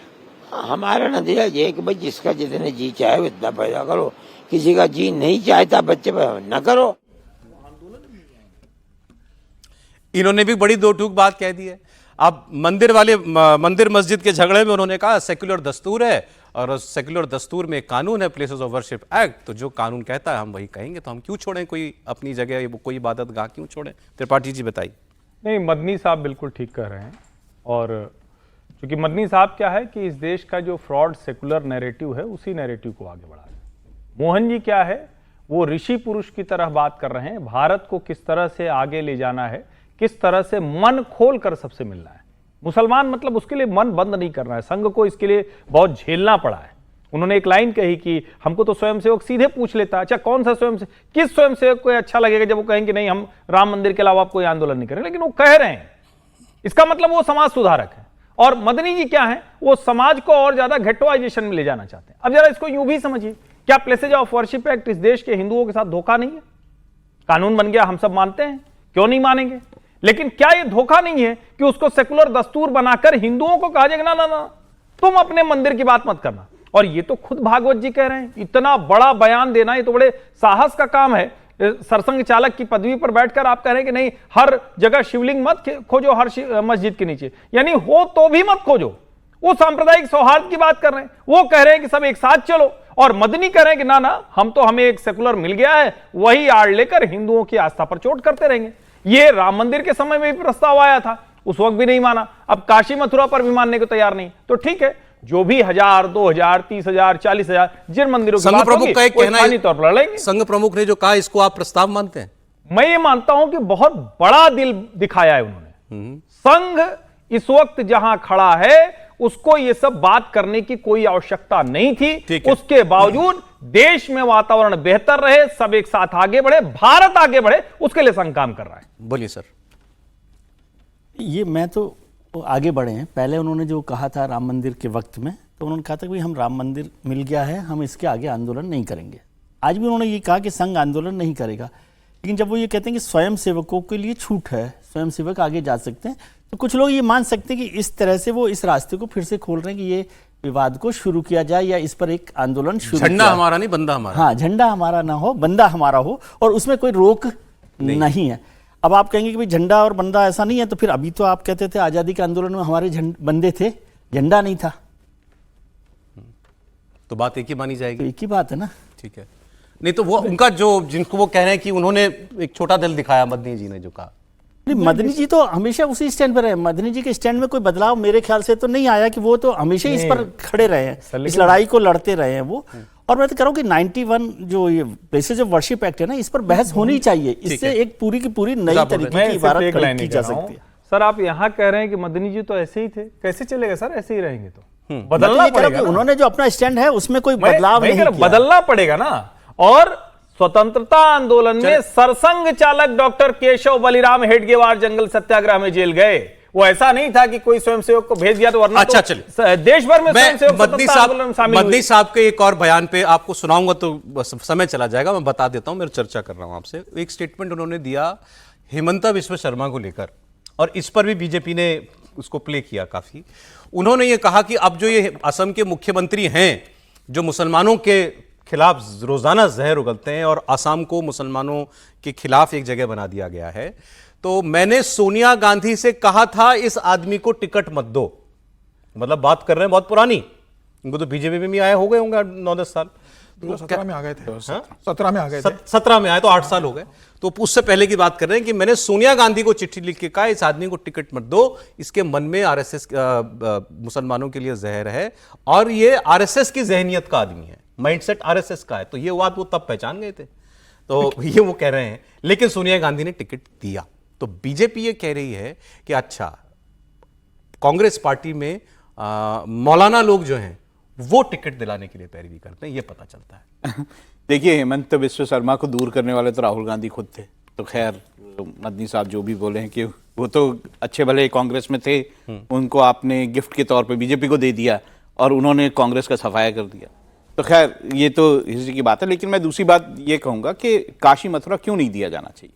मुझे लगता है कि जो मुस्लिम समाज है उसको एक बड़ा दिल दिखा के काशी और मथुरा के जो मंदिर हैं वो हिंदुओं को दे देने चाहिए, जिससे जो हमारे समाज का कहीं और डिमांड नहीं होनी चाहिए, उसके बाद डिमांड नहीं होनी चाहिए। तो वो बड़े स्थल हैं, उसको दे देना चाहिए। और दूसरा, देखिए, आरएसएस जो है, जब राम मंदिर मूवमेंट की शुरुआत हुई थी तो आरएसएस उसमें शामिल नहीं हुआ था शुरू में, आरएसएस ने बाद में उसको अडॉप्ट किया था। समीर जी की बात आ जाए फिर, क्योंकि समय चला जाएगा। आप देखिए, मुझे लगता है मोहन भागवत जी ने वही बात कही जो रज्जू भैया ने कहा था, जो सुदर्शन जी ने कहा था, और मोहन जी ने कहा कि भाई संघ राम मंदिर के बाद किसी आंदोलन में नहीं पड़ेगा, लेकिन संघ स्वयं जा सकते हैं। अब संघ स्वयं तो विश्व हिंदू परिषद में भी है, तो विश्व हिंदू परिषद, बजरंग दल अगर चाहे तो इस मामले में इन्वॉल्व हो सकता है। संघ डायरेक्टली इस मामले में इन्वॉल्व नहीं होगा। और मदनी साहब ने जो कहा एक टिकट को लेके, तो ये अब मदरसों से कांग्रेस के टिकट बढ़ते थे। अगर कांग्रेस मदरसों से चलती थी, मस्जिदों से चलती थी, तो आज उन्होंने साबित कर दिया कि कौन मुख्यमंत्री बनेगा, कौन मंत्री बनेगा, किसको टिकट मिलेगा, क्या एजेंडा होगा। तो अब जो कांग्रेस घुसपैठियों को बचाने का पूरा एक अभियान जो चल रहा है, वो क्यों चल रहा है? आसाम को लेकर जिस तरीके से बयान आया है, तो घुसपैठियों को बचाना है तो मदनी साहब को बयान देना है। ठीक है सर, एक अंतिम लाइन आप कहना बस एक लाइन, ये जब हम कहते हैं ना कि काशी मथुरा दे दें, उसका हिंदू न बोले, ऐसा नहीं होगा। प्लेसेज ऑफ वर्शिप एक्ट समाप्त कीजिए। काशी मथुरा तो आपको आपकी बेईमानी, आपकी जो गलत हरकतें हैं उसको माफी मांग के वापस करना चाहिए, जहां जो है वो कानून के दायरे में हो। ठीक, हल्ला हंगामा नहीं होना चाहिए, अराजकता नहीं होना चाहिए, लेकिन कानून के दायरे में जो हिस्टोरिकल फैक्ट्स है उसके आधार पर।